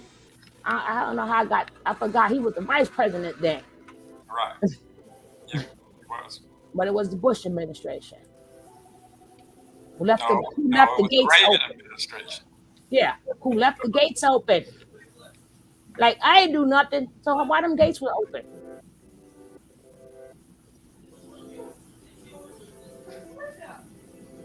And the gates are still open. Failing terribly in their interdiction effort. There are more drugs more available than ever before. So does the government's attack on drugs get high marks, or is it failing? We looked at 3 areas: treatment, education, and enforcement. We've seized over 1,000 airplanes, over You see this when it come down to Reagan, you see where it got excellent. Did you see the excellent? They're doing an excellent job. Okay. Goodness. thousands of ships, millions of pounds of marijuana, and hundreds of tons of cocaine. The budget for drug enforcement has increased sharply, but critics say there's still a serious lack of manpower and equipment. We only have 4 detection aircraft in the entire U.S. inventory to do that job. We've got to be able to intercept. Once we detect these smugglers, you've got to have aircraft agents to be able to follow an airplane. And we only have 7 interceptors for the entire country. Most of the drugs seized are found by customs inspectors, but the administration has tried to cut the force every year. Operation Alliance, the new Southwest Border Initiative, was showcased, but the White House never budgeted any money for it. Agents are being transferred in from the Southeast. The Democrats in Congress want another $1 billion for drug enforcement, but the administration says that's not the answer. Just saying no. In Hey, education, nephew. Nancy Reagan's drug efforts were so successful, the president is planning his own public awareness campaign. Now is the time to enlist those who have yet to join the fight. But President Reagan slashed the budget for drug education from $14 million in '81 to just $3 million. Nephew, but hold on one second. Nephew, he gonna DOD gonna drop his link. You will love his channel, Alien Blood. So he can drop it at any point in time. Make sure you subscribe to DOD. You're gonna like his channel. I was going to ask her why isn't nephew modded up? He is mod. No, he isn't. Listen, I got other pages. I don't know why I made him mod. But I'll make him a mod. But he'll love your page. All right, I'll drop it for him. He'll love your page, and then you can say what you was getting ready to say, bro. No, that was it. I just wanted to know why your nephew wasn't modded up. Now I'm talking about the video. No, right. I asked you to pause it so I could ask you that question about your nephew. But he was modded up. I don't know what happened. I don't know what happened. But he was in the blue. He know he was. And I'm not going to take it from him. But he said drop it. And you have to make sure you tune in there. You can pick up some people too. You're going to like his subjects. He's right down your lane, Alien Blood. This year. In a reversal, he's now looking for $100 million but plans to cut roughly that amount from other education programs. In the treatment area, more cuts, 25% out of the federal money given to the states for programs for drug addicts. They can't get treatment services from their community program because it's full. They go on a waiting list for 6 weeks, 6 months, and they're lost. But the administration says in drug treatment and education, others also have a role to play. We believe in the area of awareness. There are things that the private sector can do. There are things that the American public can do. So how successful has the administration been up to now? On enforcement, even critics give them an A for effort. Seizures have been credible, but effectiveness so far, unsatisfactory. On treatment, not up to the demand. On education, everyone gives Nancy Reagan an A+, but federal resources have shrunk. The White House is providing a new emphasis, but with drugs still The irony, pouring right? into the country and Really? drug use way Her up, husband it's brings obvious it, the but program she get an A+. needs improvement. Leslie Stahl, CBS News, Unbelievable. Washington. Unbelievable. It's not unbelievable. From the Los Angeles suburb, where officials have launched a new I'm attack, being this time on sarcastic, drug buyers. bro. Jim Unbelievable. Forbes of KCBS TV reports on a first for California police, a reverse Oh, sting. we in Cali now, boss lady. In virtually Inglewood. any major city on any given day, this scene plays out. Police in force, trying to reclaim a chunk of real estate by flushing out dope peddlers. Please. Right side, somebody. Still, it seems business never stops because demand never dries up. We don't discriminate. We arrest the buyers, the sellers, and the users. Arrest them all. Today, Englewood unveiled a campaign to scare away cocaine buyers in hopes the dealers will follow. A campaign built around police hosing as sellers, then busting the buyers.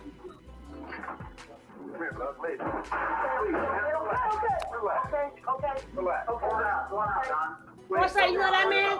Englewood is the first California police department to use the reverse sting. They've made over 200 arrests, and only one case has been lost in court. But Englewood police say the most effective aspect of the program is the stigma attached to houses and street corners in which the cops have posed as dealers. A year ago, the cops set up shop selling dope on this street. They averaged busting one buyer every 12 minutes over 2 days. Damn. A month later, they came back and found only 9 buyers in 2 days. And since that time, it's just dead. There's nobody there. It's like a ghost town. If I see a sign like that, you think I'm gonna go up someplace and buy something? Oh, no. 22 suspected buyers were arrested in less than 4 hours after police took control. A report by Jim Forbes of KCB. How you feel about them arresting the dealer? I remember them days, but they end up letting the buyers go anyway. What? And they usually keep the sellers. But how you feel about the buyers getting arrested on spot? A deal they in boss lady. Well, me, I like I said, I told you earlier, they should arrest them all. Buyers, sellers, users, they all should be arrested. What you think, boss lady? Boss lady? All right. She may be doing something. Yeah, I had to. Her mic is Yeah, muted, so. And I just muted it. Oh, okay. Tonight, a massive police crackdown on crack. More than 50 suspected cocaine dealers and customers were arrested as police sealed off 2 city blocks in Upper Manhattan. Authorities say it was the largest drug sweep ever in a single New York neighborhood. It is 20 minutes before the hour. There's a dangerous new drug that's exploding around the country. You may have heard about it, called crack. And it is, in fact, a form of... Now, don't forget now, I don't know if it was like this in other states, but what happened was it got so bad with the killing and the murders that the drug dealers had to put a color, like you had the red tops, the yellow tops, the purple tops, right? So they would tell you, the tops would tell you who's selling the drugs. This is the furthest they got, but it still was no bueno. No bueno. Why? Because they still kept going to war anyway. But they put the tops on there so the customers would know, hey, you like this color? Come back to me for this color. Only buy this color.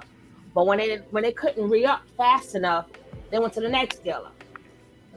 In their mind, they don't see it as, hey, I didn't have none. They saw it as, oh, you taking my customers away from me. But I used to have. I'm gonna find them again. I'm gonna show y'all. We're gonna do series on this. What the red tops was all about. What the yellow tops was all about, and what really went down. What we really had to look through. This is just a tip. I'm gonna show you the arrest and the dealers and Okay, I can hear you now. I mean, you can hear me now. I was picking up, I picked my kid up on Tuesday and Thursday, but I heard everything you were saying. But look, all they did was get in there and see how they can make some money off of it. It was not no stopping nothing, because they seized it all and then it all end up back on the street. How'd that happen?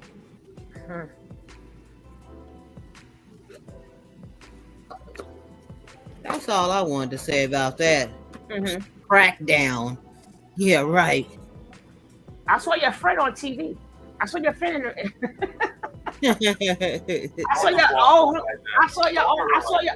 I saw your old homie down in Inglewood. Yeah, I seen him. They famous now. I saw your homie. You didn't see he waved your hand and said, Hollywood. Help, you ain't that. Come on, get me out. Call my mama. Look, call my mama. I saw your homie in there, boss lady, help. I heard you. I was cracking up. I was like, wait till I get in the house. I want to call his mama now. Yeah, call his mama. What are you up to now, boss? Now I'm joking. Oh my God. I'm about to do my black class right coffee with my drug baby. Shoot. I need my coffee every morning. Cocaine. But there are several big differences. Now, it's easier to use. You smoke crack instead of snorting it. It packs a much bigger wallop, and it is cheap to obtain. Y'all saw the different color. That's right, James. Y'all saw the different color tops on there, right? Okay. You remember they was back in New York, right? He just showed you exactly what I was talking about. The tops. Look at the tops. The top. Every top represented the gang. And we didn't have gangs in New York, but that represented the posse, as we may call it. The posse that was selling it. I don't know why we didn't have gangs. They act like gangs, but in New York, it's more like every man for themselves. And then we come together, we do what we do. But they're not a gang. They're just homies or a posse or whatever. We didn't really have gangs, but it's the same damn thing. A posse, a gang, what the hell? In New York State alone, the rate of cocaine addicts admitted for treatment. See the different tops? Those are red tops. Yeah, but it showed more. It had the red top, yellow top, pink top, purple top. It's all different color tops. Treatment has tripled in the last 3 years, and much of that is thanks to crack. Our guest knows the dangers all too well. First, a former addict who is now in rehabilitation. Now, instead of using her real name, we're going to call her Cheryl. And Dr. Arnold Washington is director of the 800 Cocaine National Hotline. Dr. Washington, let me start with you. Now, crack is a kind of distilled form of cocaine. Is that right? It's a smokable form of cocaine. Cocaine's normally bought in the form of white cocaine hydrochloride powder, but you can't smoke it because you'd have to heat it to too high a temperature. Crack can be smoked, and the reason why people want to smoke it is because it delivers a large dose of the drug into the bloodstream, into the brain, a much more powerful euphoria or high. Unfortunately for the user, it wears off very quickly, leaves them craving more drugs, sets up this compulsive use pattern very quickly. Now, it packs a much bigger wallop because when you smoke it, it enters the system that much more quickly. Yes, the lungs are a very large area for absorbing the drug into the bloodstream. You completely bypass the body's whole venous system. Many people are unaware of the fact that it's faster to get high on crack than even shooting the drug directly in the brain, in the vein, I'm sorry. You get a much higher dose into the bloodstream. It gets to the brain in less than 10 seconds after inhaling on the freebase button. Now, why is this intense craving there that's described? People are willing to do almost anything to obtain it. It seems as if crack, because it gets to the brain in such high concentration, stimulates certain of the brain's basic reward centers. it actually causes biochemical changes in the brain that set up that craving and urge. Most people think that cocaine is not physically addictive, but that's quite wrong. Cheryl, you had experimented with a variety of drugs over a number of years. Is that right? Yes. And then fairly recently, over the past couple of 3 years, you came across crack? In the past year. In the past year. Mm-hmm. You just decided that it looked interesting and you thought you'd experiment with it. A friend turned me on to it. I used to sniff cocaine. What was the difference between that and using cocaine? It hits you a lot faster. You get a really fast rush from it. And afterwards, as you're coming down? When you come down, I found I got paranoid. Mm-hmm. And did you have that kind of desire that you were willing to rush out there? You had to go out and get it? You were willing to track it down wherever it was? Yes, I always wanted more. While it was happening, and I know over time your family began to fall away from you, and you were willing to do a lot of things. Were you aware of what was happening to you? Were you paying attention to that? Not really. I was just so involved with the drug, I really couldn't see anything else. What finally caused you to say, look, wait a minute, something's happening here and I gotta talk to somebody? My family saw it more than I did. I knew that I was getting carried away with it, but my family saw that I was losing everything. I wasn't sleeping, I wasn't eating. I looked terrible, I couldn't take care of myself. So in a way, your family kind of dragged you kicking and screaming into rehabilitation? Yes, they did. And you're in rehabilitation right now. If you were to get out today, do you think you could handle it? Yeah, with the help of CA, Cocaine Anonymous. Now, Dr. Washington, this is the thing. There is that point that I think a lot of people are, because you're with that cocaine hotline. You told me 1,400 calls a day. How do you get people who are swirling around the drug to reach that point where they're able to reach out to somebody? It can be very difficult because one of the major symptoms of addiction, as we all know, is denial. That is, people can't see what others readily can. They think they can handle it. They think they have it under control. Also, what many people don't realize is, especially with smoking smoking crack, many people don't use it daily, but go through binges of 2 or 3 days of continuous use. Then they stop for 4 or 5 days, and then they do it again. They think because they're not daily users, they're not addicted. And a lot of this is very secretive. And in fact, this is in our schools and a lot of other places. There may be somebody in your family who's involved. Are there things you can be aware of to know that it's around? Well, some of the major changes, there's no single diagnostic sign that'll tell you for sure whether somebody's using crack unless you actually find the drug. But what we look for are abrupt, radical, unexplained shifts in behavior and personality. Some of the major symptoms are extreme irritability and short-temperedness, chronic insomnia. People start changing their sleeping patterns, their eating patterns. A teenager will start categorically avoiding family members, a switch peer group. They're hanging around with different kids now, kids who are known to be drug involved. Do you see education as the key? I think education over this issue in particular is absolutely vital. Dr. Washington and Cheryl, thank you both for talking to us. Thank you. And by the by, if you have a problem, let me just tell you that the number to call where you can start to get some help is 1-800-COCAINE. There are people there that will be delighted to talk to you. It's now 15 minutes before the hour.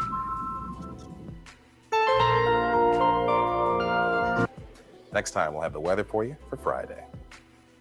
3 years ago, CBS News took a hard look at drugs in America with a special broadcast called 48 Hours on Crack Street. The format was so effective, it became a regular series. Tonight, a 3-hour season premiere starting at 8, 48 Hours returns to Crack Street for a follow-up look at the devastation caused by drugs. Anchor Dan Rather joins us now for a preview. Good morning, Dan. Good morning, Harry. Why go back? First of all, the spread of crack is so much more pervasive now than it was even in 1986. It was pretty pervasive then. Secondly, as part of the overall drug menace in the country, it has become the core of what I believe to be the greatest internal threat to the security and survival of the United States since slavery. So it wasn't a case of wanting to go back, it was a case we felt we had to go back. Let's take a look at a clip from the 3-hour special edition of 48 Hours. You're going to see it tonight. Later, you go back. What shocked you most? How much the use of crack has spread, particularly among women and the young. You know, Harry, at a time when heroin, not so long ago, was considered the principal drug of abuse, the figures were roughly 75-80%. Most heroin users were men. With crack, it's now become 50-50 between men and women. And the number of young people who use crack and deal crack has absolutely exploded. So we look at the curve. or at a graph of use from 3 years ago when the first special went on the air to now, and it keeps going like this, is there anything that you saw in those hours that you were out on the street that says that there's some point at which this stops or at least dips or maybe even is slowing down a little bit? Frankly, I didn't see it. Now, this program, 48 Hours on Crack, does present some possible ways to improve. People are beginning to fight back. It's an old story, particularly in this country. So it isn't a case of, well, all is lost, but it is a case of we have to wake up and smell the coffee. That crack is spreading, it's exploding, it isn't going down, it isn't a problem of black neighborhoods. It isn't a case of only Americans who happen to be black have this central problem. It is true that a lot of the crack houses that you see in police raids, such as in the clip, are in neighborhoods that happen to be black. This stuff is sold and used among whites. Frankly, I'd like to be more optimistic. But when you see the reality of what the police and the system of justice is up against, they need help, they need it in a hurry. That's what everyone has been talking about, especially since the president's speech a week ago, Tuesday night. Enough money, enough resources. As you were out there on the mean streets, does the narc in neighborhood 6 blocks from here, does he have what he needs to fight his fight? No, and he's losing the war, and he knows it. With that clip, we were with the Essex County, New Jersey Sheriff's Office, narcotics unit. Very brave people, and they work hard. But they'll tell you in a second, we're losing the war. We're doing the best we can. They're overwhelmed. They don't have anywhere near what they need, beginning with the one thing, or one of the things that money can't buy, and that is public awareness and a public determination that this damn stuff's going to stop. Dan, thanks very much. We'll look for 48 Hours on Crack Street, a 3-hour special tonight. Thank you, Harry. We'll be back. In Philadelphia, they are trying to seal up crack houses with cinder blocks to stop the flow of drugs, but the dealers keep coming back. So last week, city officials demolished a whole block of houses for the sole purpose of stopping drug sales. Even that didn't work. The cocaine market reopened that same night. Coming up on CBS This Morning, Kathleen Sullivan will report live on the drug war in Philadelphia as part of a special CBS News coverage, Drugs, One Nation Under Siege. Drug agents around the country have a new weapon in their war with drug dealers, a law allowing them to actually seize the location where deals take place. But as Harry Smith tells us, that is not enough to win the war on crack. Houston police and federal agents bust a local crack house, the kind of scene that filled TV screens and captured headlines last summer. But crack has moved from headlines to mainline America. In Houston, there's a crack house bust just about every day. The problem is probably the same, if not greater than it was 6 months ago. We had the same problem, it just hadn't been in the news as much. Police say they need more community support. Neighborhood leaders like Sammy Hughes are providing it by going public against the pushers. I started getting threatening phone calls. People started calling my mother's house, threatening her. But, you know, I just sort of think that if everybody sits back and no one says anything, they still win. They get to do whatever they want, and they take over our neighborhood. Hey, Sugar Delights. Until now, Boom, every boom, time boom, a crack house baby. was Boom, crushed, boom, boom. it was only a Thank matter you, of days Nehemiah. before it reopened, appreciate that. reinforced. Local police were powerless. Thank That's you so much. changed as U.S. attorneys use federal drug laws, which allow them to seize the property, even Boom, buildings boom, used in boom. drug deals. You never can rest if you were a drug trafficker. You can never rest got some easy more coffee. that you've got it made, because one day we're going to find you, and when we Oh, do, we're going to thank strip you. you bare of your assets. From inner city to the suburbs, demand for crack remains the biggest problem. Drug Thank agents say they you. can't win the war Appreciate that. as long as so many people are so willing to lose to crack. This morning's health segment is sponsored by the Presto Salad Shooter Slicer Shredder. Lets you point and shoot right where you want. It's 21 minutes before the hour. Each year in the United States, nearly 400,000 babies are born to mothers who are substance abusers. They are tiny, innocent victims facing many problems at birth. Some would be avoidable if more treatment facilities were available to pregnant addicts. Dr. Wendy Chavkin of New York's Beth Israel Hospital has received a March of Dimes grant to start a program for pregnant addicts. She joins us along with Hilda, who smoked crack while pregnant with her son Brandon. After weeks of looking, she was finally admitted to Odyssey House, one of the few treatment facilities that accepts pregnant addicts. She no longer uses drugs, and Brandon was born healthy, thank goodness. Good morning to you all. Good morning. How acute is the need for this kind of treatment facility? The need is certainly acute. As you just mentioned, there are many women who are apparently using drugs while they're pregnant, and very few treatment programs that are either willing to treat them or competent to treat their needs. From what you've seen, do you think pregnant women are good candidates for rehabilitation? Who was the content Every creator? bit of evidence seems to suggest that they're excellent candidates because indeed, unlike much of the popular description, most of them will care very much about the welfare of their future children and be very eager to do what they can. In our research, we found that the women we've interviewed have said that the main reason they want treatment while they're pregnant is because of the future baby. How long did you use drugs? For about 3 years. About 3 years. Yeah. And you did use drugs at some point while you were pregnant with Brandon? Yes.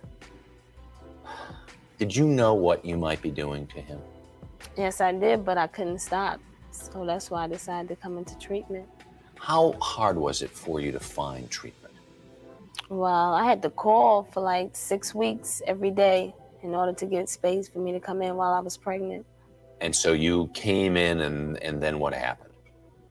I got help. I'm getting help. How long have you been clean? 11 months. You have 4 children Yes. altogether? You abused drugs at any time during your pregnancies with the other children? Yes, I did with my second son, Daniel. What was the effect of that? Well, he was born premature. He was only 1 pound and 12 ounces when he was born. 1 pound, 12 ounces. Yes. How's he now? Fine. He's okay Yeah. now. So Yes, he is. he's made it through. Yes. 400,000 women like Hilda out there with similar kinds of experience and virtually unable to.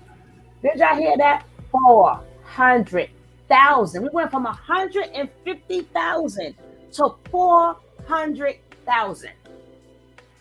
That jail cell be full. Shit, they had to find treatment. Jail couldn't hold all them people. Find some kind of treatment. You've got a grant from the March of Dimes. What do you hope to accomplish?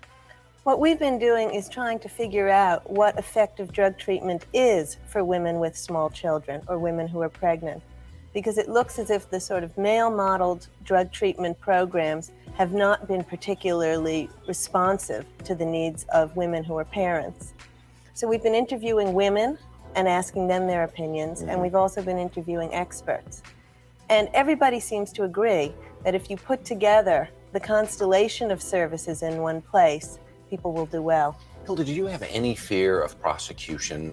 Where there are cases in the United States where women who have given birth to children, and if there's been any detected drug, have been prosecuted. Even the threat of jail has been held over them. Were you at all afraid of coming forward and saying, "I'm an addict, I'm pregnant, I've got a problem"? No, not really. I was just worried about not being able to take my child home from the hospital. Yeah. If he was born with a positive tox, you can't see them, you can't take him home. See? And I wanted to make sure he come home See? with me. Told you. I gave birth to him. So that's the rule as it stands now in New York, that Yes. if he tests positive for drug, then you can't take him No. home. Should women be prosecuted, do you think? I think absolutely not. I think it is not only a very cruel thing to do, but especially in the face of inadequate treatment, but I think it's a particularly useless thing to do. If you're addicted, you're not taking drugs at that point out of a matter of free choice. You need some therapy in order to be able to quit. And there's nothing good for the baby about being apart from its mother. How long have you been clean now? 11 months. And you have a couple of more months of treatment to go? I have more than a couple. I have quite a ways to go. A lifetime, I guess, is the way that works out. Yes. Brandon, you look good this morning, buddy. Hilda, thanks for coming in, Dr. Chapman. We appreciate it. Yes. It's 16 minutes before the hour. Mark, This year, thousands of babies are going to be born addicted to drugs. Experts say many of those tragedies could be avoided if addicted mothers could get the help they want. Victoria Corderia is here with the first of a two-part report. Good morning. Good morning, Harry. A pregnant crack addict faces two barriers to a better life for herself and her baby: her addiction and the lack of a place to go when she wants to kick the habit. drugs around here is like candy. You can get it like candy. You know, drugs are being sold everywhere. Vanessa Ghani is 3 months into her pregnancy and several years into her crack addiction. She's been detoxing from the drug for a week while she waits to get into a treatment center. This is a drug-infested area. You want to stop so bad, but you come outside your door and it's there. You know? Even though whether you have a baby or not, you forget about that. It's easy to forget that. It's easy, very easy. I mean, deep down inside you care, but it's like the addiction just makes you block all that out. You want the drugs. Even if they want help, most pregnant crack addicts cannot find it. In New York City, there are only 30 beds allocated for pregnant addicts out of a possible 4,600. Now that crack has become the drug of choice for women, experts say the situation is critical and clouded with misguided emotions. People are very angry at them, people are blaming them, but people are not providing them with a means out. Dr. Wendy Chapkin wanted to find out what kind of access pregnant crack addicts have to treatment centers in New York City. Among her findings, more than half of the city's treatment programs said they categorically excluded pregnant women. And nearly 90% denied help to pregnant women specifically addicted to crack, even those who had Medicaid to cover the cost. One of the reasons that people have suggested is that providers are very much affected by the obstetric malpractice crisis and very afraid to take care of a pregnant woman who might indeed have a complicated pregnancy or a poor outcome. We just think that's crazy. I mean, for a pregnant woman to come to a program and try to get help and then to be turned away is unbelievably cruel. And as far as we're concerned, malpractice. The American Civil Liberties Union is filing a class action suit on behalf of 3 pregnant addicts allegedly denied treatment. This absolutely speaks to a nationwide problem. We see over and over again that women who want help cannot get it. The situation stands to get worse once the crack addict gives birth. If her baby is born with drugs in its system, she likely will lose it to foster care. And in some states, she may even face criminal prosecution. Last year, a Florida woman was convicted of having administered cocaine to a minor via the umbilical cord. Several other states are trying the same thing. I think many prosecutors do feel like there's nothing left to do. These women are willful addicts out to harm their babies. But I don't believe that. They're addicts. They're suffering an illness. And it's something that everyone keeps forgetting. We need to be looking at this as a healthcare issue and not as an issue of bad mommies. Tell me about the refusals. What's it been like hearing no when you're pregnant and you want to get off drugs? It hurts because you feel like, you know, you're taking a first step and you're trying to get your life together, and then you're being told no because you're pregnant. And I felt like they just don't even care. They just say later for you. If you couldn't get into treatment, then what do you think your life would be like? Pure hell. Put it point blank. Because I mean, I don't think I would ever see a way out of it if I couldn't get into treatment. And I know that I would wind up losing my baby. Just to give you an idea of the scope of the problem, several hospitals in New York City anonymously tested the urine of newborn babies and found that between 10 and 20% of them tested positive for illegal drugs, mostly crack. So the idea, I guess, is pay now for the treatment of pregnant addicts or pay later for the consequences of a generation of crack babies. But there are answers, and tomorrow in part 2, we'll look at a New York program for pregnant addicts that does seem to be working.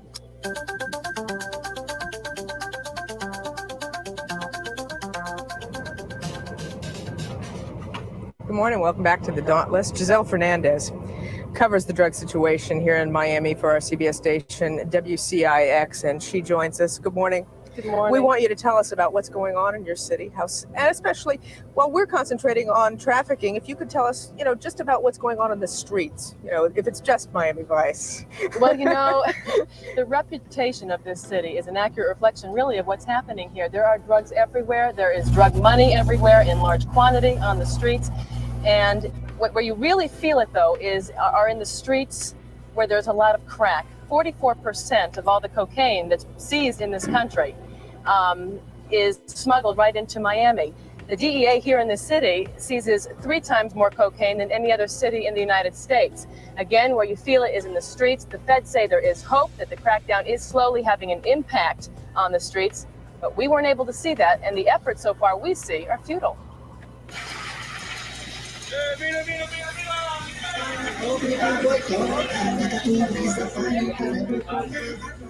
Coconut Grove is a Miami hotspot. You want to ride? After I take him, I'll pick you up. But just 1 block away, in the shadows, Coconut Grove is also a hotbed for crack cocaine.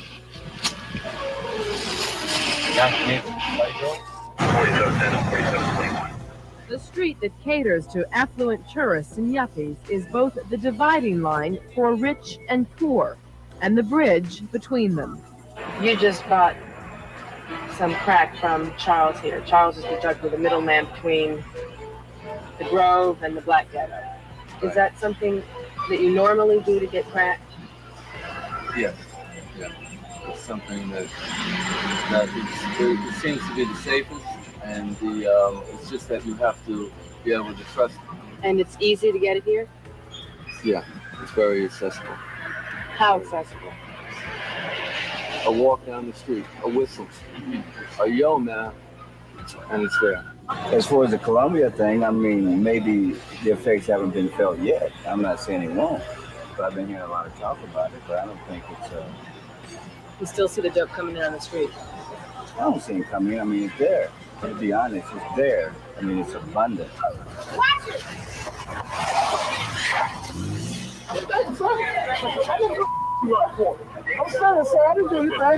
Just a few miles north of the Grove, the crackdown on Columbia also has had little impact. Don't do anything funny again.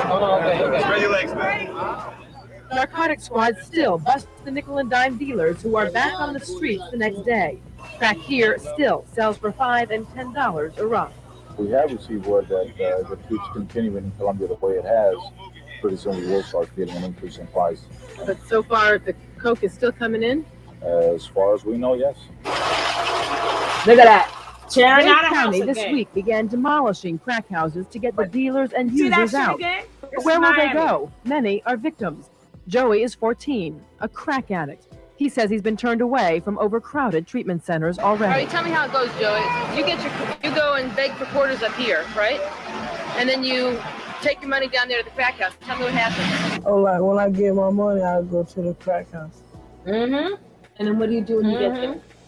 I smoke it Are you ever afraid to go in? sometimes. Do you know that crack can kill you? Yeah. Why do you keep doing it then? I don't know. I don't know what I need to do. Joey just got out of juvenile hall after spending 21 days there for armed robbery or strong armed robbery, trying to support his habit, Kathleen. The day he got out of jail, he was back out on the streets and back on crack. There are thousands of Joeys out there. And while that's reflective only a small problem here in Miami, if we're not winning the battle on the streets yet, imagine how difficult it is to battle the major distribution networks. Giselle Fernandez, thank you. Thank you for having me. And we'll be back. Yes, ma'am.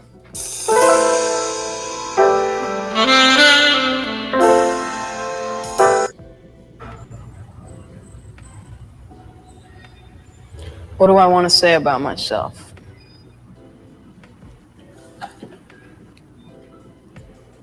My name means king.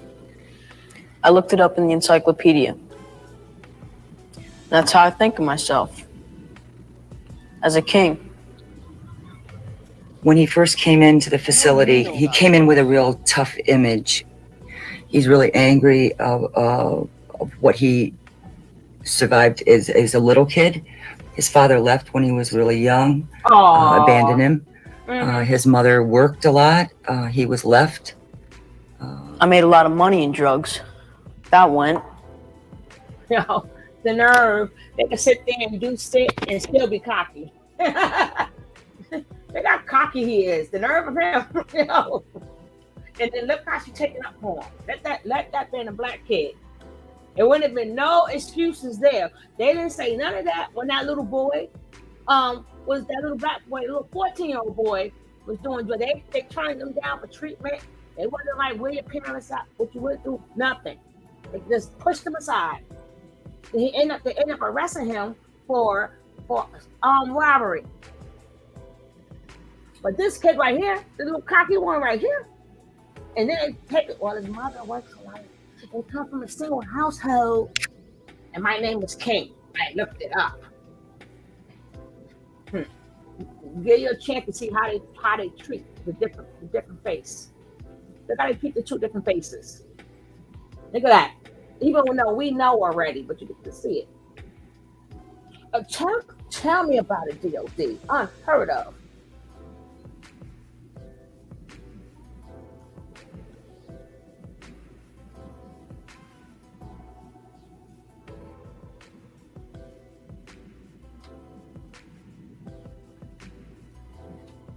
At 24 years old, we're gonna get you a girlfriend. Don't worry about it, Emil. We got you. I didn't want anything anyway. I didn't buy a car because I wasn't old enough to drive. I bought shoes and stuff. You don't know how it is with me. We don't know, right? If you don't get your damn feet up on the table, boy. Look at that. Well, we're gonna hit all his problems. Like, we don't have the same exact. This is why I played this video. This is why exactly why I played this video. But they're not going to make this young man the stamp. That young man, they're not going to put a stamp, make his face the stamp of drugs. They're not going to do it. They ain't going to put no stamp there.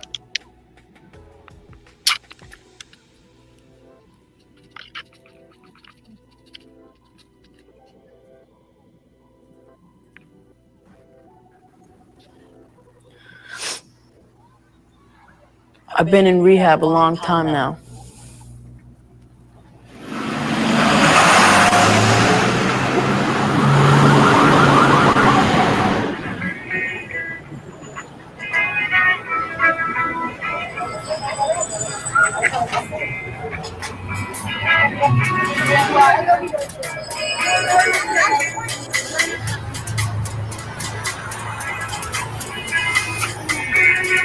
And he's smoking a cigarette. Ain't that and they in Brooklyn. Tell me, what kind of baby was he? A crier. He was a crier. Cute. Oh, he was adorable. As a matter of fact, he was my prettiest baby. Ain't that some shit? And not being a mother saying that, everybody said that, when he was born. He's such a pretty baby. He should have been a girl, Key. Really funny. I got the girl.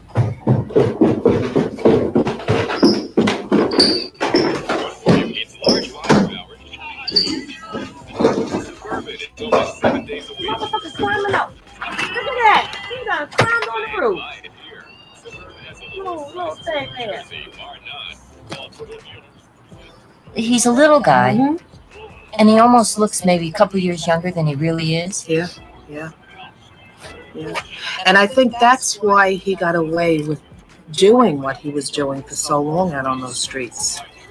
Because nobody realized that somebody that little or that young would be doing something like that. They collide. The authorities.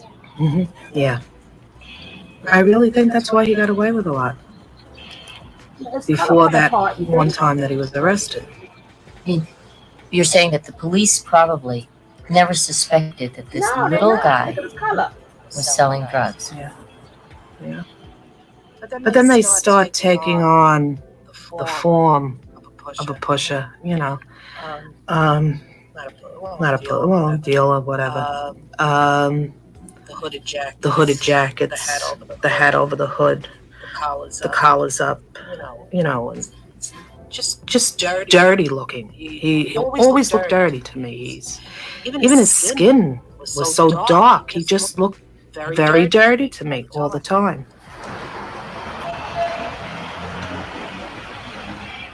Go. Right, little man. What's up? It's just a pleasant surprise. He was a very bright child. He picked up everything very fast. Anything that was given to him to do, or, you know, he would pick it up right away. You know I'm taking a chance with you. You know that. Of course. You're not lying to me about anything. I swear to God, Papa, I'm not. I hope not. Papa. I have some rules. I don't ever want to hear about you cutting my throat. I would never do that. Because I will come looking for you. I know you will. And I don't want you to come within 10 feet of me unless you got business with me. Understand that? Absolutely. You understand that? Fine, man, right. All right, you're going to be just fine, little man. To not cut his throat.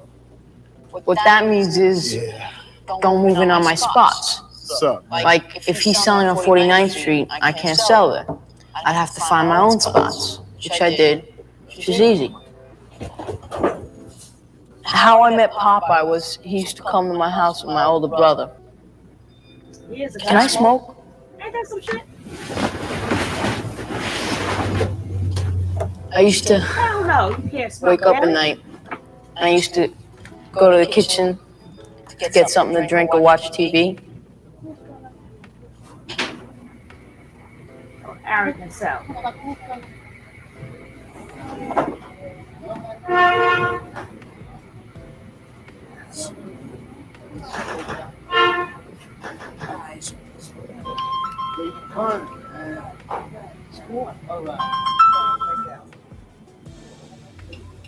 Yeah, that's looking real nice. yeah, right. Turn it now. Just turn it. And I'd find them there cooking up crack. All right. Cúcala, cúcala, cuca, cúcala, que ella sabe. Cúcala. Hey, come on, turn. There you go. I got it. Yo, man, your brother's scoping us out. It's all right. How you do it? You let it cook, and then you pick up the jar, and you take a wet cloth, and you pat the bottom, and it sizzles and all that. And then you take it, and you shake it around, and you put it back down for another few minutes, and you let it cook.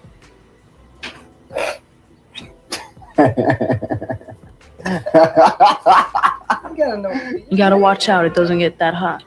A lot of times the bottle breaks. You put the wet cloth on it, and the whole thing explodes, because it gets too hot from the wetness in the water and everything.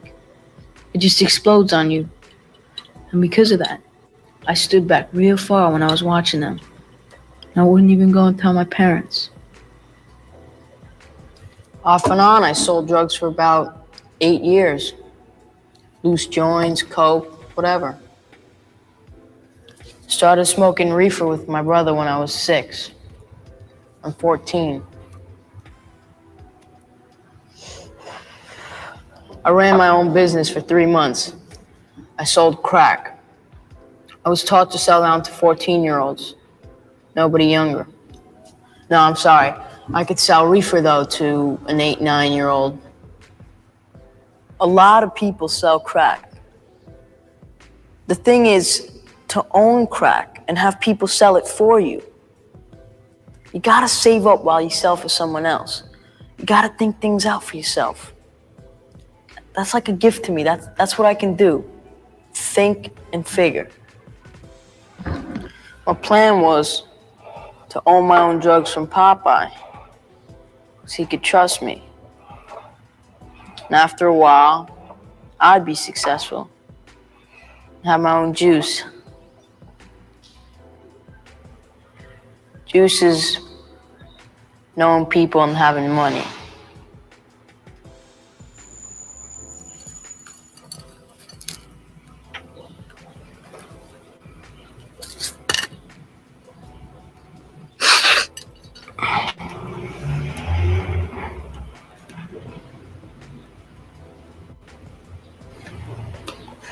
Popeye gave me a play. Means he gives you more than what you have. I'd put it in smaller vials and sell it for more. We had a closet, and I used to stick it in the overcoats that my mom and father would never wear since it was in the summertime. They weren't going to wear it, so I'd take the crack and I'd stick it in there. You got the nerve to have asthma. Why are you selling drugs? How unbelievable.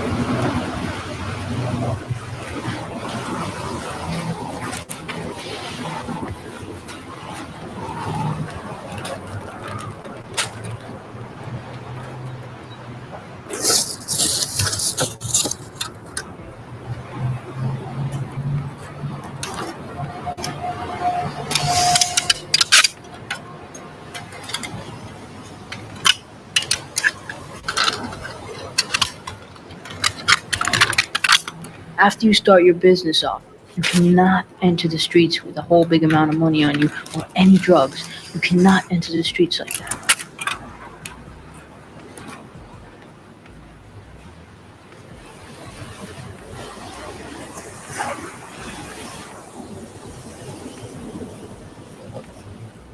Crack is a very, very effective item. It is probably one of the best marketed items ever. It is cheap and it's effective. It markets itself. That's what's so great. It doesn't require advertising. It doesn't require somebody to go out and get hooked after investing thousands of dollars. It's just out there. So it doesn't even take a kid with a gift, even though this kid thinks he's got a gift. He doesn't have a gift. The gift that he's got is he's got the easiest item to peddle. He's got crack. And he might not have such an easy time trying to sell Plymouths. When did you first notice that something was going on with your son? It wasn't for a long time. A long time. I don't think I wanted to know. And see, that's the bad part about parents. Where is the outpour of hate for this woman? Let this be a black woman. Where is the outpour of hate from white men? They don't do it. They don't do what us black men do. Where is outcry? There's more Caucasian mothers, as we see. There's a lot of them is pointed out in this video. That's why I said I don't have to argue with people. I let stuff speak for itself. But you know what, too, Sugar, too, also, too, their people are not telling their people to put them in jail and prison. Of course not. Of course not. Get treatment, of course right? not. Of But course us, not. They're not even checking them. We are. But we wanting our people to go to jail. Huh? I said, but our people, when we are in this situation like this, the first thing we want to say is send them to jail. What I'm saying, that's irrelevant right now. What I'm saying is, it's never irrelevant when we're talking about two races. Their race is saying go get treatment. Our race is saying go to jail. First of all, you got to think on the deaths that take place that we contribute to. They wasn't killing each other in them. They was killing each other, but not in lows like we did. But what I'm saying is, she's a single mother, but she's a Caucasian mother. Right. Where is the hatred of wanting to hold her accountable the way we got to be held accountable? And that's my point. I'm Sugar Love. There is going to be no outcry for hatred for them. Where is they men, the way we getting dragged by our men, where is they men dragging them? That's the question. They still a single mother. Where all the videos? That's the question. I'm asking a simple question. I ain't talking about black women. I'm saying, where is the outcry of accountability and hatred for their women? Because they men don't do it. Only our men do it. Matter of fact, let me look. I'm gonna look. Where's the video? I'm gonna look for it. White women need to be held accountable for being a single mom and letting her kids do what they want to do and not being responsible. You will not find those type of videos unless it's a black man involved. The point I'm making is because I've looked for them. I've never found a video where it was showing white women and white men. I was asking number 12. Single households. I was asking number 12 question. I knew the answer, but I'm just saying. We all. If their mother is a mother, I don't care what color you are. If you're letting your kids do what they want to do, that's in every color and every race. Where are all the videos of their men talking all that? Where's the amount of videos? Y'all see Kevin Samuels crossed over. You see he interviewed Future? He crossed over now. Off the black woman back. Now he's in a different set. I mean, got an interview coming out. He rolled with Future and all these other guys. That's what he really wanted to do. But we got thrown under the bus. See, if you're going to say something, make sure it's uplifting. That's the only point that I'm making. You don't like what the black lady do, then y'all need to speak to us out of love. Love will maybe help the black community, but there's so much hatred among us. But we got plenty of videos when documentaries are being done. We see that it's only not the black woman. But what we see in men is different from the black men and all the other races of men. They don't do they women the way black men do they women. They don't do it. You say black men, you got to quantify that number, because I know I don't do it. I didn't say all men. But I'm saying black men, not all. But where are all the videos? I like to see where the videos. Let me see. You don't even see the Puerto Ricans do that, and they right along with us. They stay right next door. Let me look for Puerto Rican women need to be held responsible. I would like to see it. I mean, being that you speaking upon bad mothers and stuff, I'm tired of. Ain't none of us perfect. Ain't none of us perfect. And we have more traumas. We have more trauma done to us. And for it to be more trauma done to us because we're a black woman, how much trauma do we need? Y'all been through trauma, we've been through trauma.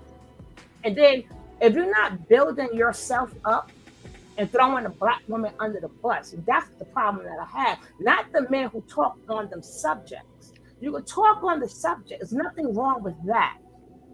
You understand? But for all of you guys who does participate in the takedown of the black woman for saying certain things that other men, no, other races don't do that. Now you're wondering why. That's what it's a war now on the black woman and the black man. Yeah, it's to the point that it's got extreme. It has gotten extreme. Yeah, anytime you say abort black male fetuses, I would think it is extreme. That is, hey, she can say what she wants, but people ain't doing it. But still, that's one out of how many videos with men? Oh, I can run down a whole list of them. Divested Zelly, Yanni, Chrissy. But divested, but that's not. I can go down a whole list. Yeah, but it's still not more than men. And I don't like it on either side. I don't like the men doing it. I don't like the women. But see, they're not. They are divested. Just mean I'm swirling. That's all that means. I want to swirl. I don't promote that. Not when you say to abort black male fetuses. One person said it. Now I did a video. I don't support that. I don't. No, I know you don't. I know you don't. But I'm saying, but there's a lot of black women here on YouTube. Yeah, but that's both of them. That's what I said. I've said both gender. Yeah, but it's worse with men. All this submit shit, all this other bullshit. Do you know what submit really means? The word sounds terrible. Submit just be cooperative. I know what submit means. With your mate. That's all it means. I truly understand what the word submit means. I know you understand what it means. I'm just saying. But black people make it sound like it's a terrible word. Well, it is. I mean, the way they use it make it terrible. Like I said, we both been. I also said we both been through enough trauma. We can't keep pushing more trauma on each other. I said that. I didn't say the men pushing trauma on men. But we've been through so much trauma. Until we start saying the word we, but like I said, even if you're a black woman and you throw your black men under the bus just so you can rise in your career, I have a problem with that too. But I never finished my statement, but I have a problem with that too. Remember, my page is a neutral ground. It's neutral. I talk about women and I talk about men. And I just give my opinion on what they say and what they do. I see a video, I want to do commentary on it. But anything that's degrading us as black people, I don't care if it's coming from a black woman or black man, I have a problem with that. I agree. When you throw that, if you're truly concerned and you're doing a regular video just showing what we do, if we can scale it down and keep it more private, like they keep it private, that's all I'm asking for. That's all I'm asking for. But when you purposely don't care about what you're saying and you're pushing an agenda so you can rise. Because once you rise, you don't care about the black man and black. You got to where you wanted to be, but you threw your black man under the bus, or you threw your black woman under the bus. That's what Kevin said. That means all that stuff he said was a bunch of bullshit. If you knew you just wanted to cross over to Hollywood, but you didn't have no skill to get there, so you threw us under the bus so you can get there. Yeah, with Kevin Samuels though, see, he found a niche, he found an audience, hurt black women, and he took advantage of it. That's what happened. Unfortunately, I mean, a lot of women called in, wanted to be told how to find a man, wanted to be judged by their looks. Right. Yep. So I mean, you know, if our people wasn't so self-hating, self-loathing, Kevin Samuels and Cynthia G's wouldn't exist. And even when I watch either or, I don't watch Kevin Samuels no more.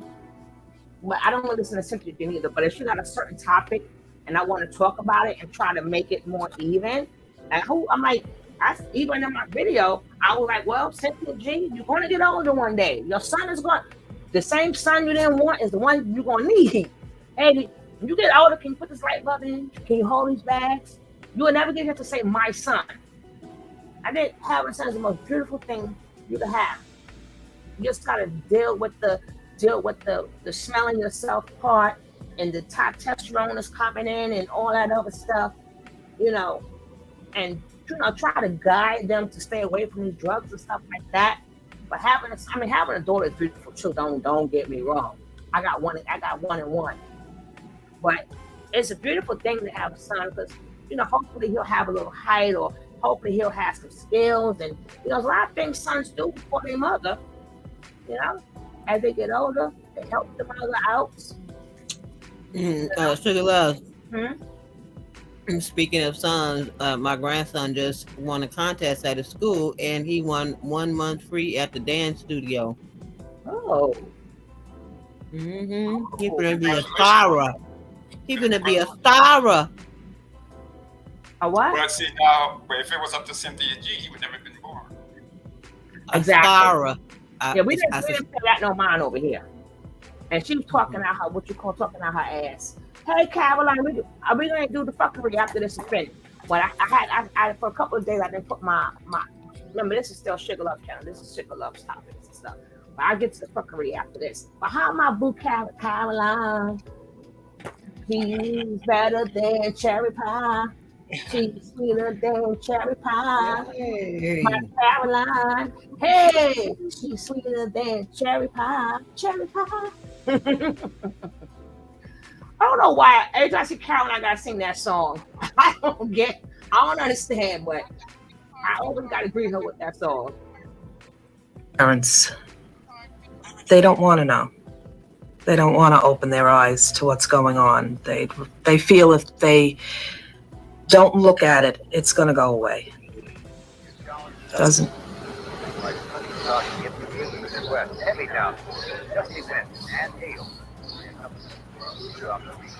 Scattered thunder showers and also rain in parts of the south, except for some cloudy sections of California. You got 25? All right. Drugs are hardly ever sold on corners. They're sold in apartment buildings and in the middle of the block. The best place is in the middle of the block. If the cops coming this way, you can jet down this way. Did you see a scratch? I didn't see it. Replay it. I didn't see it.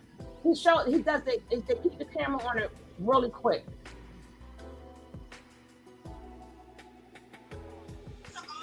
As he's walking away. They feel, look at it, it's going to go away.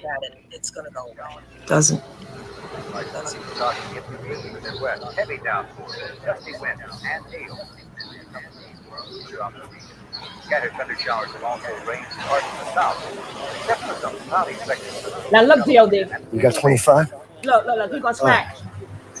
Drugs are hardly ever sold on corners. They're sold in apartment buildings and in the middle of the block. Once the boy said right down the block, before he had to do that scratch.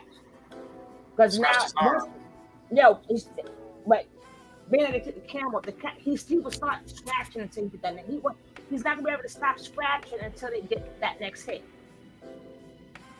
That's why they need that hit.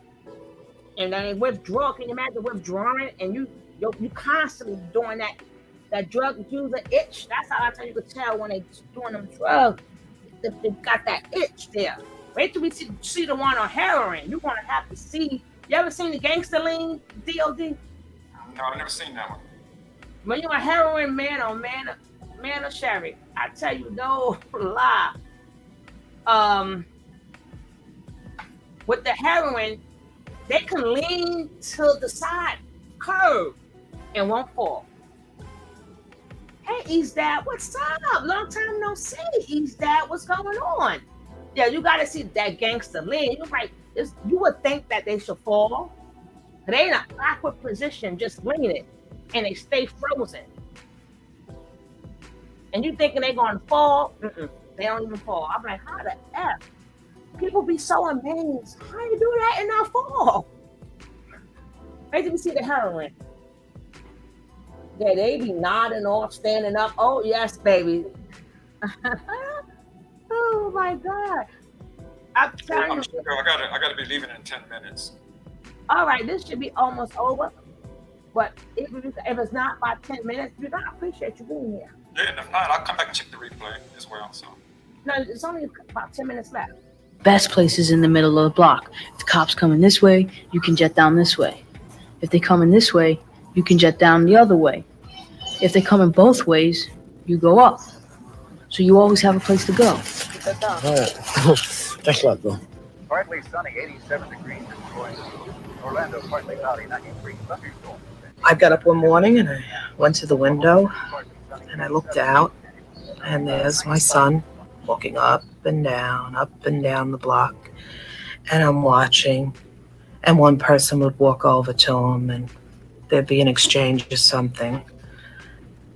And then that person walk away, then another person would walk over and there'd be another exchange. And I said to myself, oh my God, he's dealing drugs.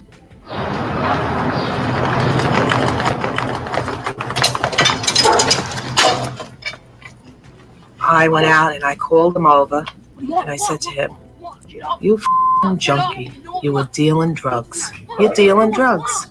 No, I'm not. What are you calling me a junkie for? I'm not dealing drugs. Get in the house. Get in the house. I'm going to kill you.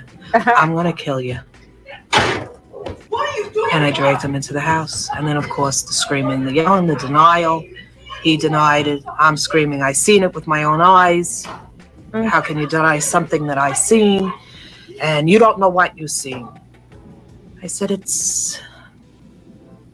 you don't know what you're doing to me.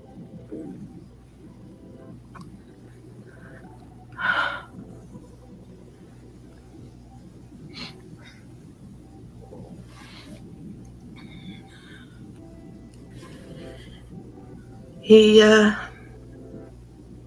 didn't care. I told you he was cocky, James. Little cocky little boy. Putting his feet up on the table. They're on these drugs and they don't care. And my blinds on the front of the building were closed after that. I never would look out the window again. Why? Why look back out the window? Because you saw your son?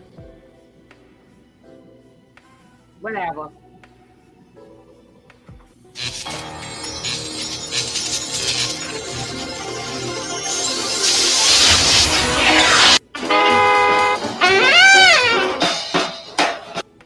Blank. And all I did was see him. And I turned around to myself and I told myself that one of these days you'll be like that. Just like that, having control. I just wanted to control the streets. Control. The 14-year-old is not thinking about jail. He's not thinking about the inherent dangers of... You see he's smoking that cigarette, right? He's 14 years old, sitting in there smoking a cigarette. That they get, oh goodness. The drug trade. He's not thinking about the fact that he may be dead next week because it's moment to moment. And right now, I've got more money in my pocket than my parents do. And look how big that makes me.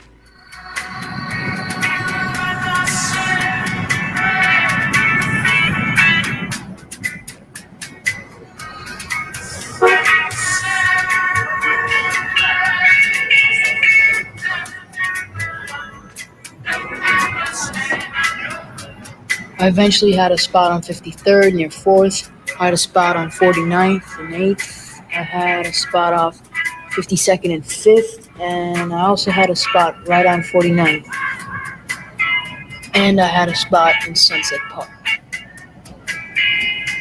His vision of himself was being a low-life nothing. And he saw being a drug dealer would make him something, make him somebody. He saw the money, he saw the cash, he saw the gold, he saw the cars, and he said, that's what I want. I don't want. Now the mother takes it upon herself and closed the window. All she did was close the window and thought that he was going to stop selling drugs. Because she, in her mind, I'm not going to look at it. She didn't call Popo. She ain't do none of that. She ain't do nothing but close the window. And she said she never looked at it again. Want to be one of these rejects. I don't want to be a low life. I want to be successful.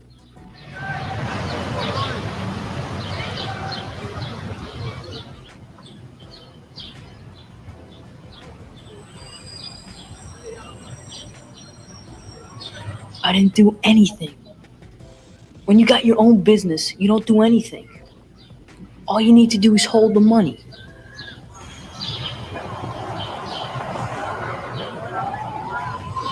It's incredible the way you start off with nothing and you end up making thousands of dollars a week. Having people respect you, having people protect you, having people listen to every word you say. It's incredible.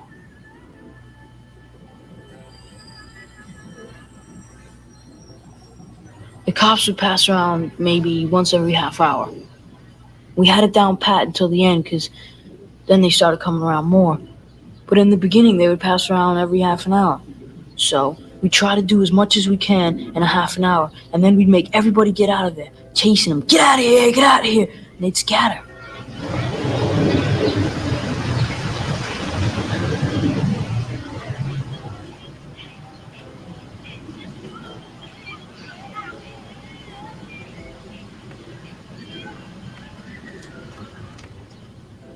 He knew how to play the game.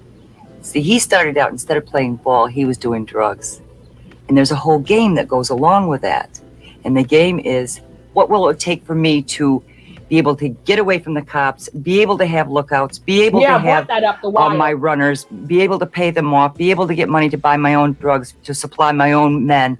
How will I do that? That is his game. That's their game.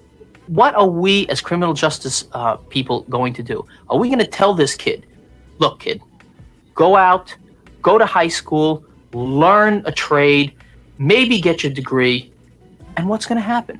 We're going to get you $250 a week, and we're going to tax you. When this kid is 14 years of age, he's out on a stoop outside his home, and he's pulling in $1,000 to $2,000 a week. Who's smart?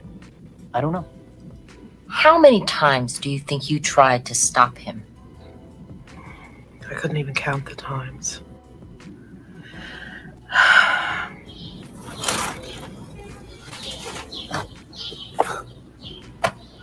We tried everything. We had big spikes. We nailed the windows shut. We changed the lock on the front door that needed a key to get in, a key to get out, and I would always have the key on me. Tried everything to lock him in that house, and he got out. It was a business. To him, it was a business. And as a matter of fact, there was one time that he came in and asked my husband and I why we wouldn't deal, because there were other parents dealing, and he couldn't understand why we wouldn't do it. We don't have money. We are poverty level. Of course, when you're poverty level, you always have a lot of bills hanging over your head. And he said we could pay up all the bills. We could have a new car. We could have all new furniture. We wouldn't have to worry about the rent if you dealt drugs. And I didn't yell and scream because I knew he wouldn't hear me if I yelled and screamed at him. And I just explained to him that I couldn't do anything that I would know was killing somebody else's child. And he said to me, well, if they don't come to you, they'll go to somebody else and buy it. I said, well, then let somebody else sell it to them.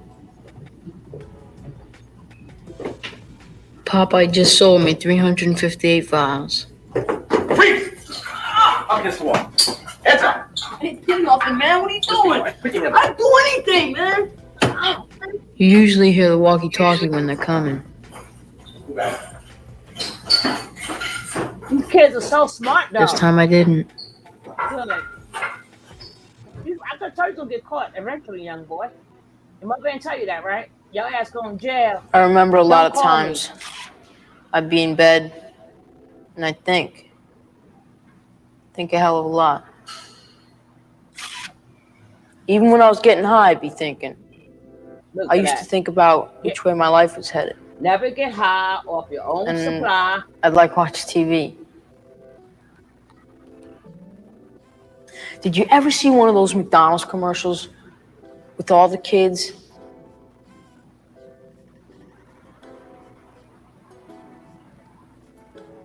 You know, I wondered how it'd be to do that. Nobody has fun like that these days, man. You know what I'm saying? You don't get a whole group together, go down to McDonald's, All right, joke bro. around, I'll see you laugh, later. do your schoolwork. Just doesn't happen that way. That's just not life. Hit the like button. That's a fantasy world. That's a different country. Go ahead and hit the sister's cash app. Whichever way my life was headed, it wasn't that way. Yeah, hit the like. I don't know what's going on in this kid's head right now. You don't know what's going on in this kid's head right now. And I'll bet you his mother doesn't know. And I'll bet you that his drug counselors don't know exactly what's going on in his head right now. I don't care what this drug program does for him or does to him. When he comes out, he's going right back to where he started. He has got to want to be better, and he's going to have to want to be better every day for the rest of his life when he walks out of that door. Like I said, I've been here for a long while now. I'm clean. That's good. I'm ashamed of what I did to my parents. But I had a lot of power out there. I still think about the juice. I still got like this urge to want to sell. When you're out there and you're selling, all you see is money, power, and control. Nothing's wrong. A lot of times that does go through my mind. Still. First Lady Nancy Reagan is the one who coined the phrase, just say no. Well, I really don't think Nancy Reagan has ever been in my neighborhood. You know what I mean? I really don't think she's ever come to a neighborhood like where I lived and tried to tell these kids, just say no. Because they'd laugh at her. This is a mess that we never bargained for. We, at least I, sort of look at things in terms of BC and AC, before crack and after crack. Spirit. There are jurisdictions in the United States that really haven't experienced the devastating effects of crack yet. I'm telling everybody that it's out there, and whether you realize it or not, it's coming. It's like living a nightmare.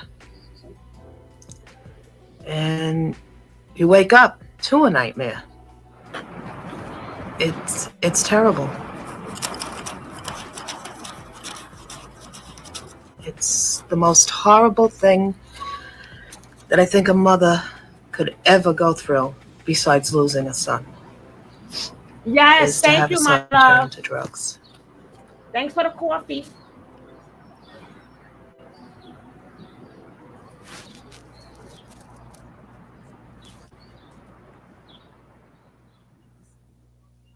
With us now, the mother of the boy in our story. We're not using her name to keep the anonymity of her son and her family. And Robert Stutman, the head of the Drug Enforcement Agency's New York office. Thank you for being with us. Tell me, what was your reaction to our story about your son? It was very upsetting. you know, to relive what had happened. I thought it was well done, and hopefully it'll help somebody out there. Do you think it will? I don't think it would help any kid that's using drugs today, but I'm hoping that maybe it'll reach some of the parents. Your son actually had the same reaction. We showed the story to him, and he said, I don't think this is going to get any kid to stop using drugs. What do you think your son's chances are when he leaves the rehabilitation center? That's up to him. That is really up to him. The young man came across to me, and I may be wrong, but just by looking the piece, and that's the only advantage I have, as more of a drug trafficker than a drug user. Something he said in the piece bothered me. After 18 months, he still, when he thought about selling dope, missed the juice. He still missed the thrill of being boss. And clearly, in the piece, he was a boss out in the street. I mean, this is a very bright, clever entrepreneur. Unfortunately, he had turned it in the wrong direction. Do I feel sorry for him? Of course I do. I feel sorry for his mother. I feel sorry for him. I feel sorry for any family that gets involved. But my gut sorrow is for that 12, 13, or 14-year-old that he may have sold for the first time and may end up dead.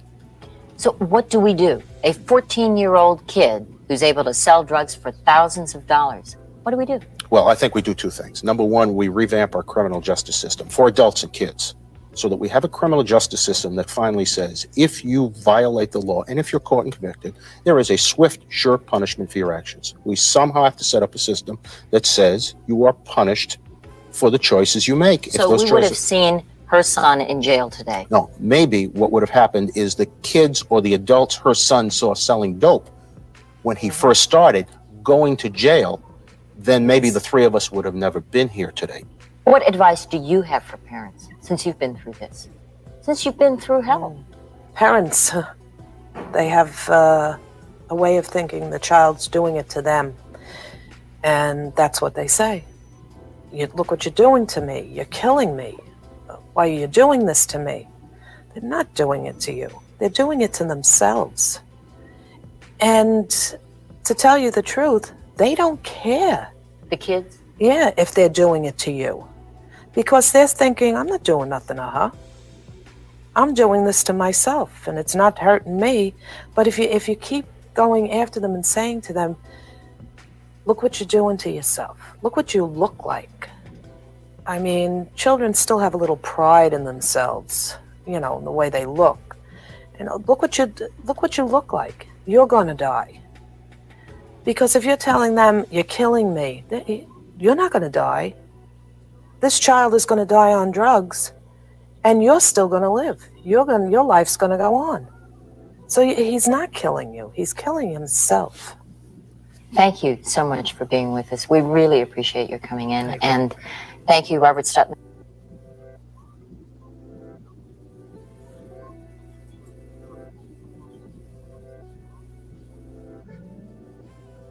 Boss, this 1986 through 1989 in Cali, how was it out there with the drugs? Because we're going to get into Cali anyway, just not today. I want to keep, doing stuff like this. But how was it out there? Like in your part of Cali, did they have the oh God, in your part of California, they had the drugs and stuff heavily out there too? Horse lady. It's the height. It's the high he right. I felt like this when I was, oh goodness. I ain't saying that in running gambling tournaments. It's Navy, it was the thrill of it for more than the money. Ooh, bad boy, bad boy, bad boy. All right, I'm coming back with the next video. Ain't gonna be too long, but thank you guys for watching this. If you like, it was bad. I was living in California, then crack everywhere. Oh, thank you, Pamela. Yeah, don't forget, y'all can watch the replay. If you like the video, hit the like. If you're not part of the Sniper family, hit the subscribe. And if you have a comment on your experience in your area, or if you lived through the early 80s when this was an epidemic, please let us know your experience in the comments. All right, I'm going out and I'm coming back in because now it's time for the effery. Boss Eddie? Yes. I was asking what was your experience of, because I didn't know what part you lived in, so I know how heavy was it? Oh, I lived in California, and it was wild. In the early. I seen people lose houses that their parents had since the 40s. I've seen people give up their kids. I've seen it all. Well, I didn't experience the drugs, but it's more confined in New York City because you got buildings, like certain buildings. That's so right. This neighbor could be. It's not like you got this house, next one got that house. No, it's like so. If people coming to get you, they're going to your house. But when you live in a building, you gotta constantly go in the building and walk past them. You can't tell them don't sit on in the front of the building. You can't tell them that. So we had to fight through them, hope and pray. The hardest thing when you used to go home back in the days and it was kind of late, your heart stopped palpitating. Because you knew you had to walk in that building. You didn't know what, just walking into the building. These people get like, oh my God, they're gonna start shooting them. I mean, it was always a constant thing for us. And y'all too. Because the difference is, at least if they do the drive-by, you got your own house, unless you live in a building. But my God, I got tired of running. I'm like, oh my God, it's a running man. I'm like, you got to learn how to duck and teach your kids teach them while they're young. Hey, you got to drop straight to the floor because the bullet's gonna go this way and drop and roll. I'm like, oh, it was crazy. It was crazy. But I'm like, but can you imagine all the different drive-bys? Well, y'all got the drive-bys and stuff there, baby. Yeah. And the bad thing is when they start shooting up. Let's say they was going to the store or something. Now, when they did a drive-by, and if I'm going correctly, Boss Lady in Carolina, but when you couldn't even, you were scared to walk too, because if they spot somebody, a lot of people sometimes when they do the drive-by, it just starts, and you start spraying them bullets. Again, people go to the store too. I'm quite sure y'all was scared to come home too. Yeah, I like the little neighborhood park. We would be sitting there and somebody would come by and just start shooting. You know, kids in the park and everything. They was crazy behind that stuff. I tell you. But either way, we're gonna do more on this. This is just one. We're gonna do stuff with show more of the users. Yeah, they shot up everyone. I guess that was how it was everywhere. And you gotta remember, depending on where you live, especially like in New York, where guns are not prohibited, we cannot get a license till today. We don't have gun licenses. So Texas, they can get a license, and other places can have a gun license. So that means our young kids don't know how to shoot in New York. Where they shooting at? So of course they didn't know how to precisely shoot you. Like where you want to shoot at? We ain't got land like that. We can go in the back or find a ditch or something and shoot the cans. So us in New York, them people couldn't shoot. I'm like, well, damn, everybody getting shot, but the crackhead never gets shot. You never hear of a crackhead got shot by mistake. I'm not saying don't hit me with it does happen. I'm not saying that it don't. But usually the only person to survive the war is the damn crackhead. Ain't that some shit? How many crackheads you know got shot? Nope. They did not kill their money. Maybe the crackheads, I don't know, maybe they ran fast. You never hear crackheads getting shot or killed. You never hear that. You hear innocent people getting killed, and you hear the people who sold the drugs getting killed. You never see the addict getting killed. You don't hear about dope fiends getting shot, crack addicts getting. No, I don't know how that happens, but it is what it is. It is what it is. So why they got a chance to fix their lives up? Because I don't know how maybe the bullets go through them or something. I don't know. And they able to get their lives fixed up, and they okay, but everybody else get the bullets, but they can get fixed up though, right?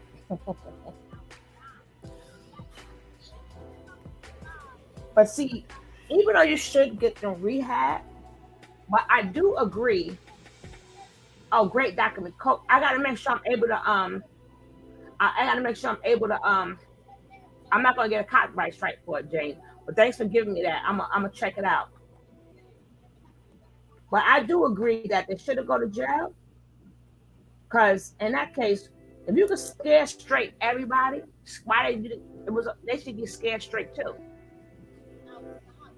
They need to know you partially to blame because y'all people don't get shot. Y'all don't get taken down.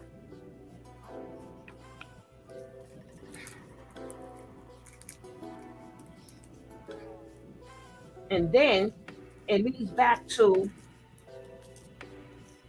like what's more important, the mother or the baby who didn't ask to be here? Sometimes, the mother need help, but hey, I'm sorry that you got knocked up while you was on crack, but you should have got some help or something. Sometimes babies shouldn't have to suffer like that. It should have been stricter, even stricter on the mothers. I'm sorry, but that's just how I see it. I seen too many babies in that neonatal unit. I seen too many.